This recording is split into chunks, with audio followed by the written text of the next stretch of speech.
పరమందు ఆసీనులై ఉన్న మా కన్న తండ్రి, మీ పవిత్రమైన, పరిశుద్ధమైన, శ్రేష్టమైన, ఉన్నతమైన మీ నామమునకు స్తుతులు చెల్లిస్తున్నాం నాయన. ఇప్పటి వరకు తండ్రి ఎన్నో విశేషమైన సంగతులు మేము నేర్చుకున్నాం. మరికొన్ని సంగతులు కన్న తండ్రి మేము అందరం కూడా నేర్చుకుని చూడగా వాటిలో నిగూఢమై ఉన్న మీ మనస్సును మేము అర్థం చేసుకుని మా జీవిత పరమార్థాన్ని మేము అందరం కూడా బాగుగా అర్థం చేసుకుని మీ కొరకు ఉన్నతంగా ఫలించే భాగ్యాన్ని మా అందరికీ దయచేయండి. మీ ఆత్మ సహాయాన్ని మా అందరికీ మెండుగా ఉంచమని అర్థిస్తూ మా బ్రతుకుల్లో, జీవితాల్లో మీరే మహిమ పొందుకోమని క్రీస్తు వారి పేర ఈ ప్రార్థన మీకు సమర్పిస్తున్నాము తండ్రి, ఆమేన్. ప్రియమైన దేవుని పిల్లలారా, ఈరోజు మీ ముందు ఉంచిన ఒక అద్భుతమైన అంశం, దేవుడు ఉన్నాడు, జాగ్రత్త. దేవుడు ఉన్నాడు అని అంటే బాగుందండి, మళ్ళీ జాగ్రత్త ఏంటి అని మీరు అనుకోవచ్చు. జాగ్రత్త అంటే ఏంటో, ఏ విధమైన జాగ్రత్తలు తీసుకోవాలో, మనం అందరం కూడా ఆ జాగ్రత్తలో ఉన్నామో లేదో అన్న విషయాలన్నీ కూడా మనం కూలంకుషంగా చర్చించుకుందాం. నిజమే, ఈరోజు యావత్తు ప్రపంచంలో ఈరోజు మనుషులు బ్రతుకుతున్నది దేవుని వలన, సందేహమే లేదు. ఏమైనా సందేహం ఉంటే మీటింగ్ అయిన తర్వాత నన్ను కలవండి, మీకు చెప్తాను. మనం బ్రతికున్నది, మనం ఉనికి కలిగి ఉన్నది, మనం అందరం కూడా ఈరోజు ఈ పంచభూతాలు కలిగిన ఈ ప్రకృతిని అనుభవిస్తున్నామంటే కారణం దేవుడని చెప్పక తప్పదు. అయితే ఈరోజు ప్రపంచంలో దేవుడిచ్చినవన్నీ మనుషులు అందరూ తీసుకుంటున్నారు.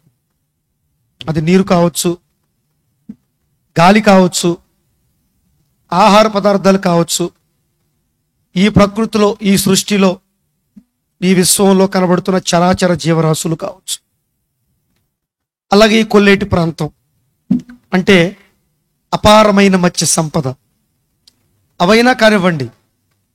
ఈరోజు మనం అనుభవిస్తున్న, మనం తింటున్నా, మనం భుజిస్తున్నా, మనం వ్యాపారాలు చేసుకుంటున్నా, మనం డబ్బులు సంపాదించుకున్నా, ఏదైనా కానివ్వండి, అదంతా ఈ సృష్టి మీద ఆధారపడే చేసుకోవాలి. ఈ సృష్టినంతా మనిషి తీసుకుంటూ, అనుభవిస్తూ, ఈరోజు దేవుడిచ్చిన ఈ సృష్టినంతా మనిషి చాలా చాలా చాలా బాగా వాడుకుంటూ ఈరోజు మనుషులు దేవుడు లేడన్నట్టుగా బ్రతుకుతున్నారు.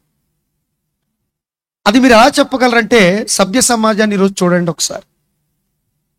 ఈ సృష్టిలో ఎటువైపు చూసినా మనకి దేవుడు కార్యక్రమాలు కనబడతాయి, దేవుడు కనబడతాడు. ఆలోచిస్తే, ఆలోచించని బుద్ధిహీనులకి, దౌర్భాగ్యులకి దేవుడు కనబడ్డు.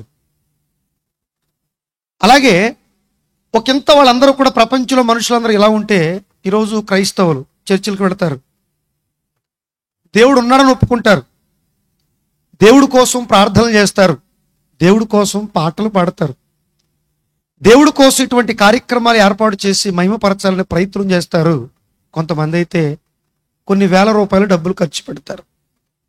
ఇక వీరు కూడా తమ దైనందిన జీవితంలో చర్చిలకైతే వెళుతున్నారు, దేవుడు ఉన్నాడని ఒప్పుకుంటున్నారు, కానీ వారి బ్రతుకులు చూస్తుంటే, వారి జీవితాలు చూస్తుంటే, మారని వారి మనస్సులను చూస్తుంటే వీరు కూడా దేవుడు లేడన్నట్టుగా బ్రతుకుతున్నారు. అవునో కాదో ఈ ప్రసంగం అంతా విన్న తర్వాత మీకే అర్థమవుతుంది. ఇలా ఈరోజు మనుషులు దేవుడు గురించిన పరిపూర్ణమైన జ్ఞానం లేనివారు దేవుడు లేనట్టుగా బ్రతుకుతున్నారు. ప్రతి నిత్యం లెగిచిన కాడి నుంచి దేవుడు దేవుడని నోటితో పలుకుతూ వారి బ్రతుకుడు ద్వారా దేవుడు లేనట్టుగా ప్రతి ఒక్కరు కూడా బ్రతుకుతున్నారు. అందుకే ఈ సభ్య సమాజానికి బుద్ధి కలిగించటానికి, సమాజంలో ఉన్న ప్రతి మనిషికి సిగ్గు కలిగించటానికి ఈరోజు బైబిల్ చేత పట్టి క్రీస్తుని మా హృదయంలో ధరింప చేసుకుని సమాజం యొక్క నలు చెరుగులకు ఈ వాక్యాన్ని విస్తరింపచేసి దేవుడు ఉన్నాడు అని నిరూపించడానికి ఈరోజు నడుం కట్టారు, కంకణం కట్టుకున్నారు, శ్రీకారం చుట్టారు. ఈరోజు దేవుడు ఉన్నాడని నిరూపించే పుస్తకాలు ఈ రోజున ఎక్కడా లేవు, గ్రంథాలు కూడా ఎక్కడా లేవు. దేవుడు ఉన్నాడని నిరూపించే మనుషులు కూడా ఎక్కడ మనకు కనపడరండి. మీరు జాగ్రత్తగా ఆలోచించండి. స్కూల్కి వెళ్ళామనుకోండి, పాఠశాలకు వెళ్ళామనుకోండి, కాలేజీలకు వెళ్ళామనుకోండి, అక్కడ ఏమి నేర్పిస్తారంటే, ఉదాహరణకు లైట్లు కనపడుతున్నాయి, మనందరికీ కనపడుతున్నాయి లైట్లు. లైట్ లేకపోతే ఈరోజు మనందరికీ ఒక చీకటి అయిపోతుంది. ఈ లైటు వెలగటానికి, ఈ లైట్ల వలన మనం అనుభవించడానికి కారణం ఒక ఆయన ఉన్నాడు. ఆయనే థామస్ అల్వా ఎడిసన్ అని ఒక శాస్త్రవేత్త. స్కూల్కి వెళితే వాళ్ళు చెప్పారు, ఏమనంటే కాలేజీకి వెళితే చెప్పారు, ఈరోజు మనం అందరం విద్యుత్ దీపాల కింద బ్రతుకుతున్నాం. కారణం ఎవరో తెలుసా? లైట్ ఎవరు కనిపెట్టారో తెలుసా? లైటును కనిపెట్టింది థామస్ అల్వా ఎడిసన్ అని రాశారట. రాశారా?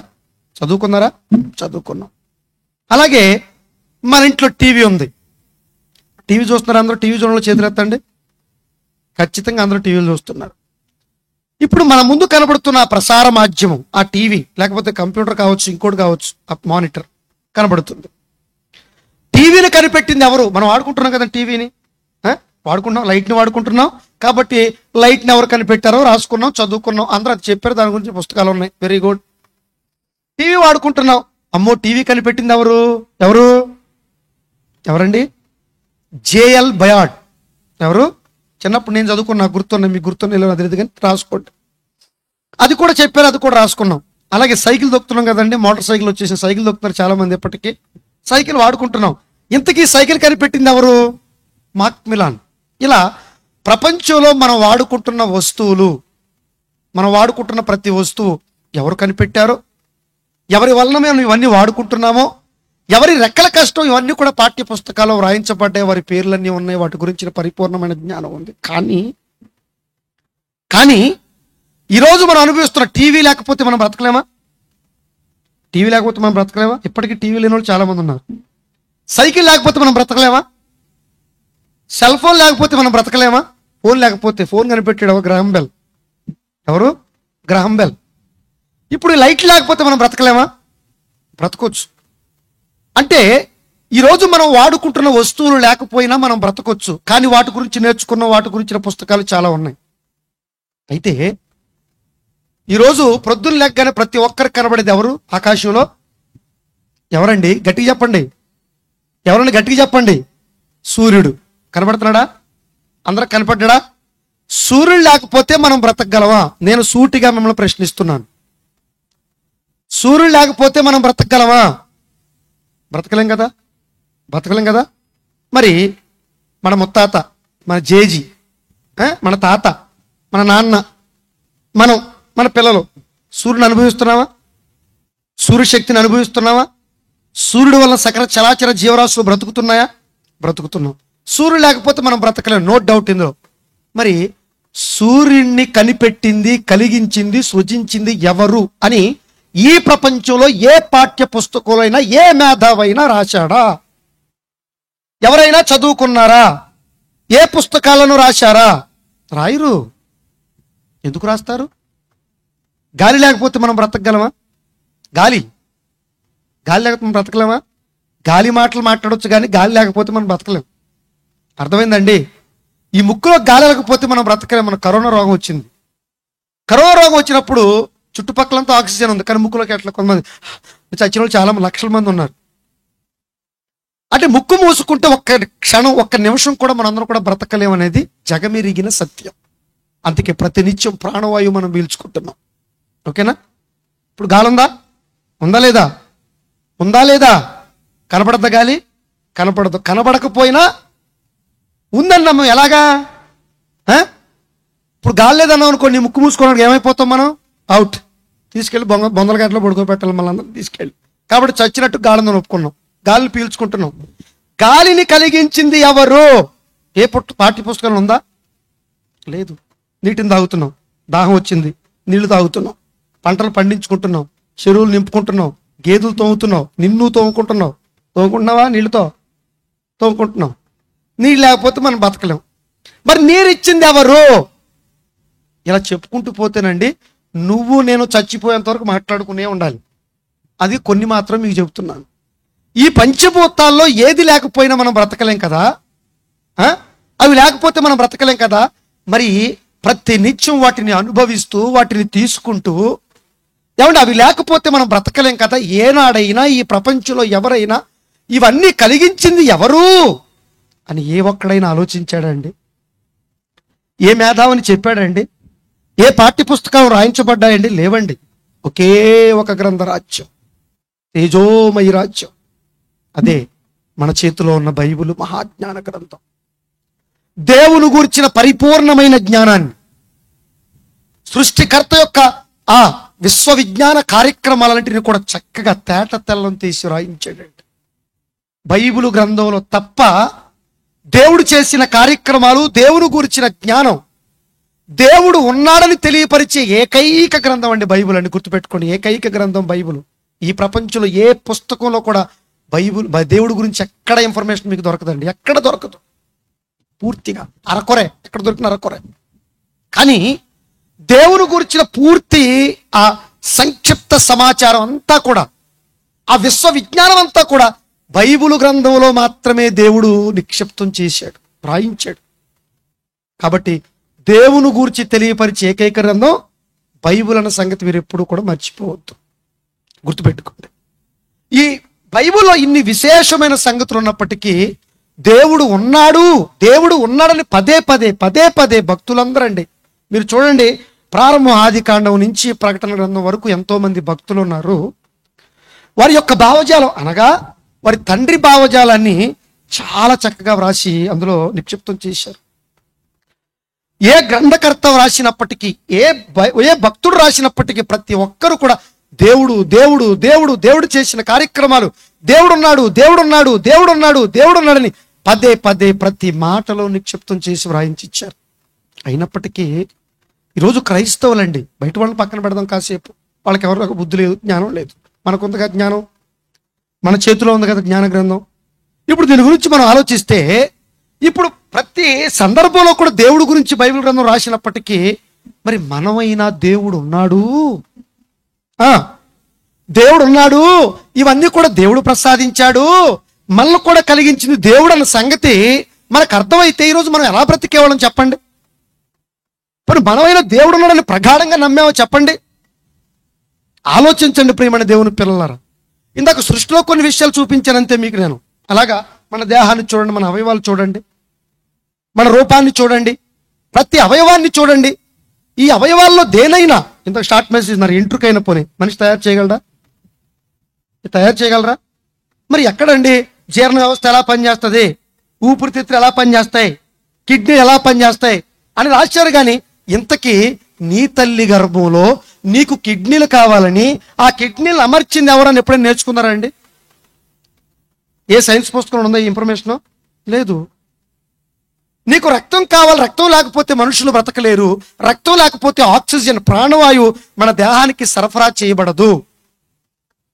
మన రక్తాన్ని మనలో పెట్టింది ఎవరు చెప్పండి? ఎవరు పెట్టారు? ఎవరు మన తల్లి గర్భం నిర్మించింది? ఇలా ఎవరు ఆలోచించట్లేదండి. ఈ జ్ఞానంతో గనక మనిషి ఆలోచించగలిగితే, ఈ విధంగానే మనిషి ఆలోచించగలిగితే, ఈరోజు కనబడని దేవునికి, బాగా వినండి, కనబడని దేవునికి కనబడే సాక్ష్యాలు ఎన్నో ఈ ప్రకృతిలో దేవుడు నిక్షిప్తం చేశాడు. దేవుడు కంటికి కనబట్టలేదు కాబట్టి ఈరోజు ప్రపంచంలో ప్రతి మనిషి విచ్చలవిడిగా బ్రతుకుతున్నాడు. దేవుడు కంటికి కనబట్టలేదు కాబట్టి నా ఇష్టం, నా జీవితాన్ని మిడిసి పడుతున్నాడు మనిషి. వాడి ఇష్టం. ఎందుకంటే కంటికి కనబట్టలేదు కదా. కంటికి కనబడితే ఒకవేళ భయపడేవాళ్ళేమో, కంటికి కనబడితే అమ్మో అనేవాళ్ళేమో, అంతే కదండి. పోలీసులు మొన్న ఎలక్షన్ డ్యూటీ జరిగింది, ప్రతి ఊర్లో పోలీసులు వేశారు బూతుల దగ్గర. ఏమంటే పోలీసు కళ్ళ ముందు కనబడుతున్నప్పుడు తప్పు చేస్తాడా? ఎక్స్ట్రా మాట్లాడితే ఏమవుద్ది? ఎక్స్ట్రా లాఠీలు లేవాల్సి వచ్చేది. ఎక్స్ట్రా మాట్లాడితే కుమ్మక్క అవ్వపోతే, డబ్బులకి అమ్ముడుపోతే, నిస్వార్థంగా పనిచేస్తే, ఎవరు డ్యూటీ ఆడ చేస్తే అంతా బాగానే ఉంటుంది. అక్కడ కూడా లంచాలకు లోబడిపోతే చేసేది ఏమని చెప్పండి? అంటే ఒక పోలీస్ యంత్రాంగం, లేదంటే ఒక గొప్పవాడు, లేకపోతే మనం భయపడే వ్యక్తి ఎవరైనా మన కళ్ళ ముందు ఉన్నప్పుడు మనం తప్పు చేయడానికి సాహసించం, అంతే కదండి. మనం తప్పు చేయాలని అటు ఇటు చూస్తాం, ఇట్లా చూస్తాం, ఎవడ కనపడపోతే తప్పు చేసేస్తాం. అందుకే నేరాలు ఘోరాలను కూడా చీకట్లో జరుగుతుంటాయి. ఈరోజు ఏమంటే విచ్చలవిడి అయిపోయారు అనుకోండి, బహిర్గతం అయిపోయారు అనుకోండి, అంటే తప్పు చేయడానికి కూడా మనుషులు ఈరోజు ఎంత దారుణంగా చేస్తున్నారంటే ఇక వాటి గురించి మాట్లాడుకోవటం లేవు, అంతే కదా. ఈరోజు కంటికి కనబడుతున్న వాళ్ళకి మనిషి భయపడుతున్నాడు. అమ్మో, కొంతమంది చూసి తప్పు చేయకూడదని భయపడుతున్నాడు. ఇందాక సహోదరులు మొట్టమొదటి ప్రసంగంలో చెప్పినట్టుగా ఈగకి, కప్పకి, పాముకి, పురుగులకి, మనుషులందరూ భయపడుతున్నారు. కానీ మరి దేవుడికి ఎందుకు మనుషులు భయపడలేదు చెప్పండి? దేవునికి భయపడి మనిషి ఎందుకు తప్పులు చేయటం ఆపట్లేదు? దేవుడికి భయపడి మనుషులందరూ ఎందుకు తమ జీవితాలను మార్చుకోలేకపోతున్నారు? దేవునికి భయపడి రోజు మనుషులందరూ కూడా ఎందుకు తమ భక్తిలో వారి జీవితాన్ని కట్టుకోలేకపోతున్నారు? అమ్మో, దేవుడట జీవితాన్ని ప్రసాదించాడట, నా తల్లి గర్భంలో ఈ అవయవాలని కూడా నిర్మించాడు, ఆయన లేకపోతే ఏమీ లేదు. ఈ రోజు నేను అనుభవిస్తున్న ఈ పంచభూతాలు కలిగిన ఈ ప్రకృతి ఏ సంపద అయినా కావచ్చు, అది భూ సంపద, మత్స్య సంపద, అది ఏదైనా కావచ్చు, అంతరిక్ష సంపద, ఇవి లేకపోతే మనుషులు బ్రతకలేరు కదా. మరి అట్లాంటప్పుడు ఇవన్నీ నాకు ఇచ్చినప్పుడు, ఇంత మంచి జీవితం నాకు దేవుడు ప్రసాదించినప్పుడు, ఇప్పుడు నా జీవితాన్ని నాకు ఇష్టం వచ్చినట్టు నేను ఎందుకు వాడాలి? మనకి ఎందుకు అనుకోవట్లేదు? ఎందుకు విచ్చలవిడిగా ఈజీగా పాపానికి అప్పచెప్పి ఎవరికి ఇష్టం వచ్చినట్టు వాడు బ్రతుకుతున్నాడు? వ్యసనాలకు బానిసలై, తాగుబోతుతనం, ఏమండి ఆ సిగరెట్లు, బీడీలు తాగటం, మందు తాగటం, వ్యభిచారం చేయటం, అన్యాయం చేయటం, దౌర్భాగ్యం చేయటం, మోసం చేయటం, డబ్బుల కోసం నానా గడ్డి తినటం, ఏమండి ఎవరిని లెక్క చేయకపోవటం, బంధాలకి బాంధవ్యాలకు విలువలు లేకపోవటం ఈరోజు సమాజంలో కనబడుతుంది. ఇవి కాదా? మీరు చెప్పండి. ఎందుకు ఇలా మనుషులు అయిపోయారు చెప్పండి? ఎందుకు మనిషి మాటకు లోబట్టం లేదంటే మనిషికి భయం లేదు. ఎందుకు భయం లేదంటే దేవుడు ఉన్నాడన్న సంగతి మనుషులు మర్చిపోయారు. ఎప్పుడు గుర్తొచ్చి చెప్పండి దేవుడు ఉన్నాడని? నేను చెప్పనా? చర్చికి వెళ్ళినప్పుడు ఆ గంట సేపు మాత్రం చర్చిలో దేవుడు ఉంటాడు, బయటకు వస్తే దేవుడు ఉండన్నట్టుగా బ్రతుకుతున్నాం. అవునా కదా? మీరు చెప్పండి. చర్చిలో ఉంటే చెప్పులు బయట ఇచ్చిపెట్టి లోపలికి వెళ్తాడు. ఏ అమ్మో, లోపట ఎవరున్నారండి? యేసుక్రీస్తున్నాడండి లోపట. చెప్పులు వేసుకెళ్తే యేసుక్రీస్తుని ఏమని అంటాడు? తిడతాడు నిన్ను, తిడతాడు. చర్చిలోకి వెళ్ళేటప్పుడు బూతులు మాట్లాడకూడదు లోపటే. ఎందుకు? దేవుడు ఉన్నాడు. అది చర్చిలో మాత్రమే దేవుడు ఉన్నాడు, అక్కడ వరకు మాత్రం వీళ్ళకి అర్థమైంది. ఇక కొంతమంది అయితే ఇంకా మనుషులు మహానుభావులు ఉంటారు, చర్చిలోకి వెళ్ళిన తర్వాత కూడా దౌర్భాగ్యమైన ఆలోచనలు, దౌర్భాగ్యమైన కార్యక్రమాలు, నానా చెత్త అక్కడ మాట్లాడుకోవటం. ఒకడు పడుకుంటాడు. అలాగే నిన్ను శాశ్వతంగా పడుకోబెడితే ఏంటి మన పరిస్థితి? ఆలోచించండి, ఒకసారి యోచన చేయండి, మీకు అర్థమవుతుంది. అంటే ఈరోజు మనుషులందరూ కూడా దేవుడు ఉన్నాడన్న పరిపూర్ణమైన నమ్మకం మనిషికి లేదు, దేవుడు లేడన్నట్టుగా బ్రతుకుతున్నాను. అందుకే మీకు ఈ మాటలన్నీ చెబుతున్నాను. జాగ్రత్తగా ఆలోచించండి ప్రియమైన దేవుని పిల్లలారా. కానీ ఈరోజు మనుషులందరికీ అర్థం కావటానికి దేవుడు కనబడకపోయినా, ఆయన అదృశ్యుడుగా ఉన్నా, కనబడని దేవునికి కనబడే సాక్ష్యాలు ఈ సృష్టిలో మనకి ఎన్నో కనబడుతున్నాయి కదా. ఇప్పుడు వరకు నేను చెప్పిన గాలి అంటే నింగి, నేల, నీరు, నిప్పు, గాలి, పంచభూతాలు అనుభవిస్తున్నాం. ఇదిగో ఈ దేహంలో ప్రతి అవయవాన్ని మనం అనుభవిస్తున్నాం, ప్రతి దాన్ని మనం తీసుకుంటున్నాం. ఇవన్నీ చూసినప్పుడు, ఈ మనుషులు తయారు చేయనప్పుడు, ఇవి దేవుడే కదా తయారు చేసింది, దేవుడు చేయకపోతే ఇవేమి లేవు కదా, అంతే కదా. దేవుడు లేకపోతే ఇవన్నీ మనకేమీ లేవు కదా, ఇవన్నీ దేవుడికి సాక్ష్యాలు కదా అని చెప్పి మనిషి ఆలోచించలేదు. ఆలోచింప చేయడానికి ఎంతో మంది భక్తులను పంపించిన, ఈ మహాజ్ఞాన గ్రంథాన్ని మన చేతికిచ్చిన, ఇప్పటికీ మనుషులకు అర్థమైందంటే ఎక్కడ అర్థమైంది చెప్పండి? లేవా సాక్ష్యాలు దేవుడికి? కనబడనంత మాత్రాన లేదు అంటావా? కనబడనంత మాత్రాన నీ ఇష్టం వచ్చినట్టు నువ్వు బ్రతుకుతావా? అదే ఈ ప్రపంచానికి కొమ్ములు మొలిచాయి. అందుకే కొమ్ములు పీకటానికి దేవుడు రెడీగా ఉన్నాడు. ఆల్రెడీ వర్క్ స్టార్ట్ చేశాడు ఆయన. కలుపును తీయటం ప్రారంభించాడు ఆయన. సినిమా డైలాగ్ అనుకున్నారేమో, కలుపు మొక్కలు ఏరటానికి వచ్చాడని. ఆల్రెడీ ఏరుతున్నాడు దేవుడు. అయినా మనకు బుద్ధి రాదు, అయినా మన జీవితాలు మారవు, అయినా మన కఠినమైన హృదయాలు మాత్రం ఎప్పటికీ మెత్తని హృదయాలు కానే కావు. అయినప్పటికీ మా ధర్మం ప్రకారం, మా బాధ్యత ప్రకారం, ఇదిగో దేవుడు మిమ్మల్ని ప్రేమిస్తున్నాడు కనుక ఇంకా ఈ సువార్త సునాదాన్ని మీ దగ్గరకు తీసుకొచ్చాడు. విన్నారా సరి, మారారా సరి, మారి దేవునికి భయపడి మీ జీవితాలను ఉన్నతంగా కట్టుకున్నారా సరి, లేకపోతే చేసేది ఏమని చెప్పండి? ఇదిగో ఈ మాటలు విన్నప్పుడు భక్తి అంటే ఏంటో తెలుసుకోండి. భక్తిలో ఉన్న ఆ చక్కటి మార్గాన్ని మీరు అర్థం చేసుకోండి. మేలు కలుగు మార్గం ఏది? మొట్టమొదటి ప్రశ్న ఉన్నారు కదా, మేలు కలుగు మార్గం ఏదంటే దైవ మార్గం ఒక్కటే. భక్తి ఒక్కటి ఈ ప్రపంచానికి మేలు కలిగిస్తుంది. అది బైబిల్ గ్రంథం చాలా స్పష్టంగా చెప్పింది.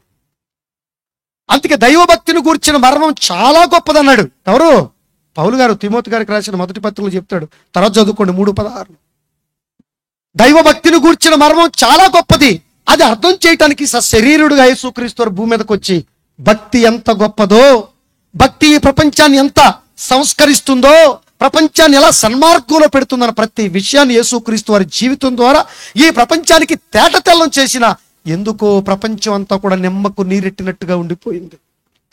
కళ్ళ ముందు ఎన్నో సాక్ష్యాలు కనబడుతున్నా, కళ్ళ ముందు ఎన్నో ఆధారాలు కనబడుతున్న మనిషి మాత్రం కించెత్తు మార్పు లేకుండా బ్రతుకుతున్నాడు. అందుకే అంచకాలపు పిలుపుగా, చివరి గడియ మేలుకొలుపుగా ఈ మాటలు దేవుడు మీకు చెబుతున్నాడు. ఎప్పటికైనా దేవుడు ఉన్నాడని ఒప్పుకుని జాగ్రత్తగా బ్రతికారా సరే. లేదంటే ఏం జరుగుతుందో చివరిగా పాటలు చూద్దాం, బాగా అర్థమవుతుంది. చూడండి, కొన్ని సాక్ష్యాలు నేను చెప్తున్నాను చూడండి. అపోస్తుల కార్యములు 14వ అధ్యాయము 17వ వచనం చెప్తున్నాడు చూడండి. కనబడిన దేవుడికి కనిపించే సాక్ష్యాలు ఏంటో కొన్ని చెప్తున్నాడు చూడండి అక్కడ. ఏమండి, అపోస్తుల కార్యములు 14వ అధ్యాయం 17వ వచనం ఏం చెప్తున్నాడండి? అయినను ఆయన ఆకాశము నుంచి ఎవరటండి? ఆయన అంటే ఎవరు? మీ ఆయన కాదు, మీ నాన్న కాదు, మా నాన్న కాదు, మనుషుల వల్ల ఏం కాదు. వర్షాన్ని కురిపించడం మన వల్ల అవుద్దా? మన వల్ల ఎక్కడ అవుద్దండి? మీ అందరికీ అర్థం కావటానికి ఉదాహరణ చెప్తే ఎప్పుడు చెప్తాను. ఏమండి, ఈ ఆంధ్ర రాష్ట్రం, ఉమ్మడి రాష్ట్రం, ఏమండి, యునైటెడ్ కింగ్డమ్ అంటే 2 తెలుగు రాష్ట్రాలు కలిసి ఉన్నప్పుడు మన ఆంధ్ర రాష్ట్రాన్ని పరిపాలించిన ముఖ్యమంత్రి గారు ఎవరో last? Doctor YS Rajasekhara Reddy గారు. చనిపోయారు కదండి. వైఎస్ రాజశేఖర రెడ్డి గారికి రైతులంటే అపారమైన ప్రేమ ఆయనకి. అని వర్షాలు ఎప్పటికీ వీళ్ళ కరువు కాకూడదు, ఎప్పుడు వీళ్ళ పంటలు పండాలని చెప్పేసి ఇజ్రాయెల్ దేశం వెళ్ళి ఒక పథకాన్ని రచించి కనిపెట్టి ఒక పథకాన్ని తీసుకొచ్చాడు. అది ఏంటంటే అది మేఘమదనం అనేదాన్ని తీసుకొచ్చాడు. ఏంటది అంటే కృత్రిమ వర్షాలు కురిపించి పంటలు పండించొచ్చని ఒక పథకాన్ని తీసుకొచ్చి కొన్ని వేల కోట్ల రూపాయలు ఖర్చు పెట్టారు. ఏమైంది? అందుకు ఎప్పుడు మనిషి సృష్టిలో ఏలు పెట్టకూడదు. ఏలు పెడితే ఏమవుద్ది? కిలిగితే ఏమవుద్ది? స్మెల్ వస్తుంది, కంపు వస్తుంది. కాబట్టి ఎప్పుడు సృష్టిలో ఏలు పెట్టకూడదు. కానీ మనిషి ఎప్పుడు ఏలు పెట్టేసి పాడు చేసేది అనుకోండి, వేరే విషయం. అందుకే ఈరోజు సకాలంలో వర్షాలు లేవు, సకాలం చక్క మంచి ఎండలు లేవు, ఏమండి, సకాలంలో సరైన పంటలు లేవు, సరైన పరిస్థితి మనకు లేదు. చూడండి, చాలా మంది తీసుకుంటున్నారు ఈ శిష్యు అని. ఇది గాలి లేదు. ఇంతకుముందు అలాంటి పరిస్థితి లేదు. ఇప్పుడు ఏసీ లేకపోతే, ఫ్యాన్ లేకపోతే బ్రతక. ఎందుకంటే మనిషి ఏలు పెట్టేశాడు, కెలికేశాడు సృష్టిని అంతా. మనిషికి ఎప్పుడు చేయటం చేత కాదు, కానీ ఉన్నదాన్ని పాడు చేయటం మాత్రం బాగవచ్చు. ప్రగల్భాలు పలకటం బాగవచ్చు. దేవుడు లేడంటం మాత్రం బాగవచ్చు. నోటిని కుట్టేస్తాడు, జాగ్రత్త. దేవుడు లేడన్నావా, నోటిని కుట్టేస్తాడు, నోటిని మూసేస్తాడు, ఏం తినకుండా తాకుండా. గుర్తుపెట్టుకోండి, తర్వాత వింటారు ఆ మాటలు. నేనే సొంత మాటలు చెప్పనండి, బైబిల్ ఉన్న మాటలే చెప్తాను. అర్థమవుతుందండి. ఇలా కృత్రిమ వర్షాలు కురిపించాలని ఒక మేఘబదనాన్ని ప్రయోగం చేస్తే అందులో ఏమైపోయారు? విఫలం అయిపోయారు. ఎందుకంటే వర్షాన్ని నువ్వు కురిపించగలవా, నేను కురిపించగలనా? అందుకే అంటాడు యోబు గ్రంథంలో 38వ అధ్యాయంలో, వర్షానికి తండ్రి ఉన్నాడా, మంచు బిందువులకు తండ్రి ఉన్నాడా అని ఎన్ని ప్రశ్నలు వేస్తాడో తెలుసండి యోబుకి దేవుడు. 38వ అధ్యాయం ఇంటికి వెళ్తారు, చదువుకోండి. చాలా ఆనందం కలుగుద్ది. దేవుణ్ణి ప్రేమించే వాళ్ళకి, దేవుణ్ణి ఇష్టపడే వాళ్ళకి, వాక్యం ఇష్టపడే వాళ్ళకి ఆ యోబు గ్రంథం 30 చదువుతుంటే పొంగిపోతారు. ఎందుకంటే అక్కడ దేవుడు విధిస్తున్న ప్రశ్న అంతా ఇంత కాదండి, బోల్డ్ ప్రశ్నలు. ఆ ప్రశ్న ఇది ఒకటి, వర్షాన్ని ఎవడైనా కురిపించగలడా? కురిపించగలిగే దమ్ము, ధైర్యం ఈ ప్రపంచంలో ఎవరికైనా ఉందా? అంత పరిపూర్ణమైన జ్ఞానం ఉన్న మనిషిని తీసుకురాని దేవుడు అంటున్నాడు. ఎవడు తీసుకొస్తాడు? ఎవడు కురిపిస్తాడు? నీటి బొట్టునే తయారు చేయాలని వర్షాన్ని కురిపించగలవా? ఎవడి వల్ల అవుద్దండి? అందుకే చెప్తున్నాడు, ఆయనగా దేవుడు ఆకాశము నుంచి మీకు వర్షమును ఫలవంతములైన ఋతువులను, ఫలవంతమైన ఋతువులు అట. ఋతువులు లేకపోతే మనుషులు బ్రతకగలరా? ఋతువులు కలిగించడానికి కారణం చంద్రుడు వెలిగించడానికి కారణం సూర్యుడు రావటానికి గల కారణం దేవుడు. ఇవన్నీ తెలుసుకోండి, లింకులను మనం తెలుసుకోవాలి. అర్థమవుతుందండి. చంద్రుడు లేకపోతే మనకు ఋతువులు లేవు, ఋతువులు లేకపోతే మనకు పంటలు లేవు, పంటలు లేకపోతే మనకు ఆహార పదార్థాలు లేవు, ఆహార పదార్థాలు లేకపోతే ఇదిగోండి సోమాలియా దేశంలో పాపం చిన్న పిల్లలండి ఆహారం లేక పక్కటెముకలు బయటపడిపోయి కళ్ళని బయటకు వచ్చేసి మట్టిని తింటూ బ్రతుకుతున్నారు. ఇంకా అట్లాంటి పరిస్థితి మనకు రాలేదు, గుర్తుపెట్టుకోండి. ఆఫ్రికా ఖండంలో కొన్ని దేశాలు ఇప్పటికీ ఆకలికి అలమటించి అలాగే మట్టిని తింటూ మట్టిలో కలిసిపోతున్న చరిత్ర మన కళ్ళ ముందు కనబడుతుంది. ఇంకా మనకు రాలేదు. ఈ భారతదేశంలో ఏటా ఆకలి చావులతో పసిగొడ్డులు సుమారు 30 నుంచి 40 లక్షల మంది తనువును చాలిస్తున్నారు. పసిగొడ్డులు, పెద్దవాళ్ళ సంఖ్య ఇంకా చాలా ఉంది. ఇంకా ఆహారం లేకపోతే మనుషులు బ్రతకలేరు, పంటలు లేకపోతే మనుషులు బ్రతకలేరు. ఎందుకోనండి? మనిషి కళ్ళ ముందు చూస్తూ దొరుకుతుంది కదా అని ఏమండి గబా మెక్కేసి అది ఇస్తున్న దేవుణ్ణి విస్మరించి ఉన్నారు కదండి. దేవుణ్ణి విడిచిపెడుతున్నట్టు ప్రపంచం విడిచిపెడుతుంది, విసర్జిస్తుంది. ఆగ ముప్పుట్ల మెక్కేసి దున్నపోతులాగా రోడ్ల మీద తిరుగుతున్నాడు. ఎవడికి ఇష్టం వచ్చినట్టు వాడు తిరుగుతున్నాడు. నిజమండి, అలాగే బ్రతుకుతున్న సమాజాన్ని ఒకసారి మీరు చూడండి. ఈ పరిస్థితులను ఎందుకు కనబడుతుందంటే దేవుడు లేడనుకుంటుంది ప్రపంచం. జాగ్రత్త చెబుతున్నాడు ఇక్కడ. ఏమని? ఆయన ఆకాశము నుంచి మీకు వర్షమును, ఒకటి, తద్వారా వర్షాన్ని కురిపించడం ద్వారా, నేలను తడపటం ద్వారా, మీ చెరువులను నింపటం ద్వారా మీకు మత్స్య సంపదే కావచ్చు. అలాగే వరి పంట, మొక్కజొన్న పంట, ప్రొద్దుతిరుగుడు పంట, వేరుశనగ పంట, కూరగాయలు ఇవన్నీ కూడా పండించుకుంటాం. అంటే నీరు నీరు, వర్షం వర్షం, తద్వారా ఫలవంతములైన ఋతువులు. ఏ ఋతువులో ఏ పంటలు, ఏ ఫలాలు మనకు కావాలి, సీజనల్ ఫ్రూట్స్ అన్ని మనకు రప్పించి మనకి ఆరోగ్యాన్ని నింపుతున్నాడు కన్న తండ్రి. ఫలవంతములైన ఋతువులను, తర్వాత మనందరికీ దయచేయుచు ఆహారమును అనుగ్రహించుట చేత ఉల్లాసముతో మీ హృదయములను నింపుతున్నాడే దేవుడు, మీ హృదయాలు నింపుతున్నాడే దేవుడు. ఉల్లాసం. చూడండి, ఈయన వాక్యం చెబుతున్నాడు, అరగంట చెప్పాడు, నీరసంగా కూర్చున్నారు. వాక్యం వద్దు మనకి, అదే ఇందులో భోజనాలు పెట్టారు చూడండి, ఎంత కోలాహలం, ఆనందం, ఉల్లాసం. తిండంటే మనిషికి ఎంత ఇష్టం అనండి. ఏమండి, తిండంటే మనిషికి ఎంత ఇష్టమో తెలుసండి? చాలా ఇష్టం. నీకు చికెన్ ఇష్టం, ఇంకోటికి బీరకాయ ఇష్టం, ఏమండి ఇంకొకటికి దోసకాయ ఇష్టం, ఇంకొకటి చిక్కుడుకాయ ఇష్టం. తిండనేపటికి మనిషి ముఖం వెలిగిపోతుంది. ఇప్పుడు తిన్నట్టే తిను, బాగా తిను. ఎందుకంటే తర్వాత అదే మట్టి నేను కమ్మగా తింటుంది కదా. తెలుసా నీకు? ఏ మట్టిలో నుంచి వచ్చిన బీరకాయని, ఏ మట్టిలో నుంచి వచ్చిన ఆ చికెన్ నువ్వు తిన్నావో, మరలా నువ్వు తిరిగి మట్టి అయిపోతావు. ఆ మట్టే నిన్ను కమ్మగా తింటుందన్న వాస్తవం నీకు తెలియదు. నీకు మింగటమే తెలుసు, ఇవన్నీ నీకు తెలియదు. అందుకే తెలియపరచడానికి పిలిపించారు మిమ్మల్ని. వినండి, నేర్చుకోండి, కొద్ది క్షణాలు ఓపిక పట్టండి. ఏదో నీరసంగా, ఏమండి ఆయన ఒక అరగంట ఈయన ఎంతసేపు చెప్తాడో తెలియదు అన్నట్టుగా చూస్తున్నారు. సరేనా మీరు? అంతేనండి, అలా చూడకండి. ఒక అరగంట కదండి, ఈ విషయాలు ఎక్కడ చెప్పరుగా, స్కూల్లో చెప్పరుగా, కాలేజీలో ఎక్కడ చెప్పరు. పోనీ మీ ఇంట్లో చెప్తున్నారా అండి? మీ కుటుంబ సభ్యులు పెద్దోళ్ళుగా కూర్చొని మాట్లాడుకుంటున్నారు ఇట్లాంటి మాటలు. పోనీ దేవుడి గురించి జ్ఞానం ఎక్కడ ఉందా?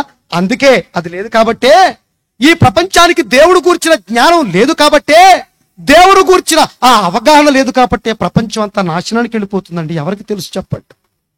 ఎవరికి తెలుసు చెప్పండి? అదే చెప్తున్నాడు ఆ సామెతలు. ఇది అలాగే ఉంచిన సామెతల కింద మొదటి అధ్యాయం చూడండి, 33 వచనం 32 వచనం చూడండి.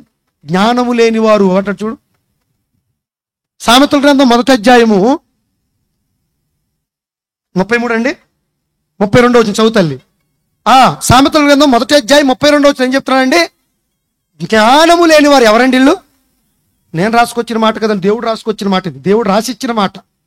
జ్ఞానము లేని వారు దేవుణ్ణి విడిచిపెట్టి, దేవుడు లేడు ఏమి లేడు అవతలకి వెళ్ళండి అయ్యా, ఏంటి మాకు ఇదంతా, ఏం చెప్తారు మాకు, భోజనాలు పెట్టినాక పంపించవచ్చు కదా అని అనుకుంటుంది ఈ ప్రపంచం. దేవుడు ఉన్నాడని ఎందుకు నిరూపించాలి, ఎందుకు చెప్పాలనుకుంటుంది ఈ ప్రపంచం. చెబుతున్నాడు ఎక్కడ? జ్ఞానము లేని వారులారా, జ్ఞానము లేని వాళ్ళట దేవుణ్ణి విడిచిపెట్టి. చర్చిలో మాత్రమే క్రైస్తవులు దేవుణ్ణి పట్టుకుని మిగతా తప్పుడు వాళ్ళు వదిలిపెట్టేసి, ప్రపంచంలో మనుషులందరూ కూడా పూర్తిగా వాళ్ళ జీవితంలో దేవుడిని విడిచిపెట్టేసి కాబట్టి నేరాలు ఘోరాలు చేసుకుంటూ ఎవరి మాట వినకుండా బ్రతుకుతున్నారు కదా. దానికి చెబుతున్నాడు, వీళ్ళందరూ ఎవరంటే జ్ఞానము లేని వారు, దేవుణ్ణి విసర్జించి ఏమైపోతున్నారు? నాశనం అయిపోతున్నారండి. తెలుసా మీకు ఇది? నాశనానికి వెళ్ళిపోతున్నారు. దేవుడు గూర్చిన జ్ఞానం ఏ కుటుంబంలో అయితే ఉండదో గుర్తుపెట్టుకోండి. దేవుని గూర్చిన పరిపూర్ణమైన అవగాహన ఏ సంఘంలో అయితే ఉండదో, ఏ సమాజంలో ఉండదో, ఆ సమాజం నానాటికి ఎప్పటికీ పతనానికి వెళ్ళిపోవటం ఖాయం, నాశనానికి వెళ్ళిపోవటం ఖాయం. ఈరోజు కుటుంబాలు పాడైపోవటం గల కారణం అదే. ఈరోజు మనుషులు అన్యాయానికి గురవటానికి గల కారణం అదే. ఈరోజు మనుషుల మనస్తత్వాలు కఠినంగా మారిపోవటం గల కారణం అదే. మనుషులు ఈరోజు ఈజీగా నేరం చేయటానికి, మోసం చేయటానికి, అక్రమం చేయటానికి కారణం అదే. ఈరోజు ఈజీగా ఏమంటే చిన్న చిన్న పిల్లలు చిదిమేయటానికి గల కారణం అదేనండి. మనుషులు క్రూరుగా మారిపోవటానికి, రాక్షసులుగా మారిపోవటానికి కారణం అదే అదే అదే. డబ్బుకిచ్చిన విలువ, ఆస్తులకిచ్చిన విలువ, అంతస్తులకిచ్చిన విలువ మనిషికి ఇంకో మనిషి ఇవ్వడండి, దేవుడికి అంతకంటే ఇవ్వడండి. అలా ఎందుకు మారిపోయిందో తెలుసండి? దేవుణ్ణి విడిచిపెట్టి నాశనానికి వెళ్ళిపోతున్నారు. దేవుడు జ్ఞానం లేక నాశనానికి వెళ్ళిపోతున్నారు. మరి చెబుతున్నారా మీ పిల్లలకి జ్ఞానం? చెప్పేస్తున్నారా మీ పిల్లలకి జ్ఞానం? చర్చిలకి తీసుకెళ్తున్నారా మీ పిల్లల్ని? చర్చిలో సరైన బోధ వింటున్నారా లేదా? వినకపోతే మీకే ప్రమాదం. సరైన బోధకులు లేకపోయినా, సరైన విశ్వాసులు లేకపోయినా, సరైన దేవుడి జ్ఞానం లేకపోయినా వాళ్ళకి పతనం తప్పదు. గుర్తుపెట్టుకోండి, మానవ జీవితానికి ఇది పరాకాష్ట. ఎవడు చెబుతాడు ఈ సమాజానికి? ఎవరు వెలిగిస్తారు ఈ సమాజాన్ని? ఒక్కసారి మీరు అందరూ మనసు పెట్టండి ప్రియమైన దేవుని పిల్లలారా. అందుకే దేవుని విడిచిపెట్టకూడదు. వాక్యాలండి, చదువుకోకపోతే ఎలారా?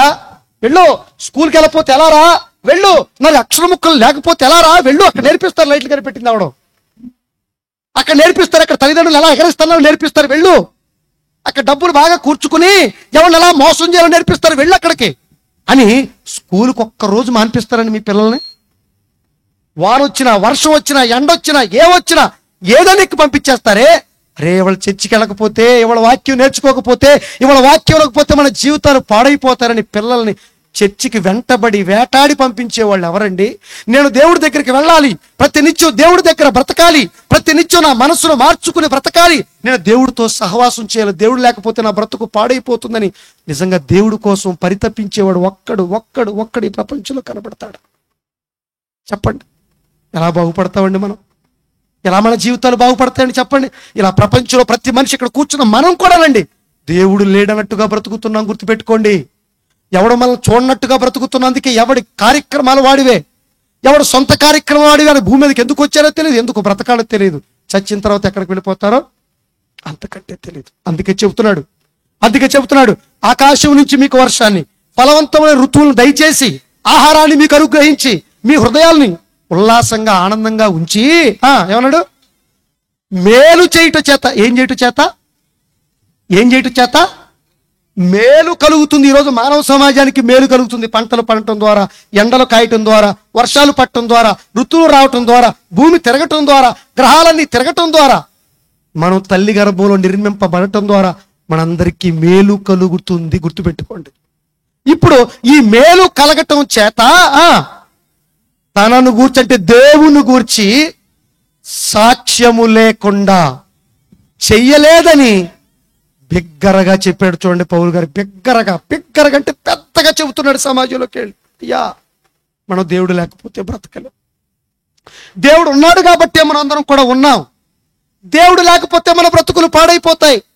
దేవుడు లేకపోతే ఈ సృష్టి లేదు, మనమే లేదు, సమస్తము శూన్యం అని ఆయన గురించిన, ఆ అదృశ్య దేవుని గురించిన ఎన్నో సాక్ష్యాలు కళ్ళ ముందు కనబడుతున్నప్పుడు అయినా ఈ మనుషులు దేవుణ్ణి ఎందుకు నమ్మట్లేదు చెప్పండి? మనుషుల వల్ల కాకపోయినా, మనుషులు చేయలేకపోయినా ఎందుకు మనుషులందరూ కూడా అజ్ఞానంలో బ్రతుకుతున్నారు? ఒక్కసారి మీరు అందరూ మనసు పెట్టండి ప్రియమైన దేవుని పిల్లలు, ఆలోచించండి. ఎలా అయిపోయారంటే వీళ్ళు. చూడండి ఇంకేం చెప్తున్నారు చూడండి గురించి. ఇన్ని సాక్ష్యాలు కళ్ళ ముందు పెట్టినా మనుషులు మాత్రం ఏ మాత్రం గుర్తించకుండా వాళ్ళ మనోనేత్రాలు మూసుకుని బ్రతుకుతున్నారే. నన్ను ఎవడో చూడలేదని, ఎవరో చూడలేదని, నిన్ను ఎవరు ఏం చేయరని ఇలా ఉన్నావా? అందుకే ఎవరి మాట వింటలేదు, అందరిని బాధ పెడతావా? నీ మనసును మార్చుకోవా? నీ జీవితాన్ని భక్తిలో కట్టుకోవా?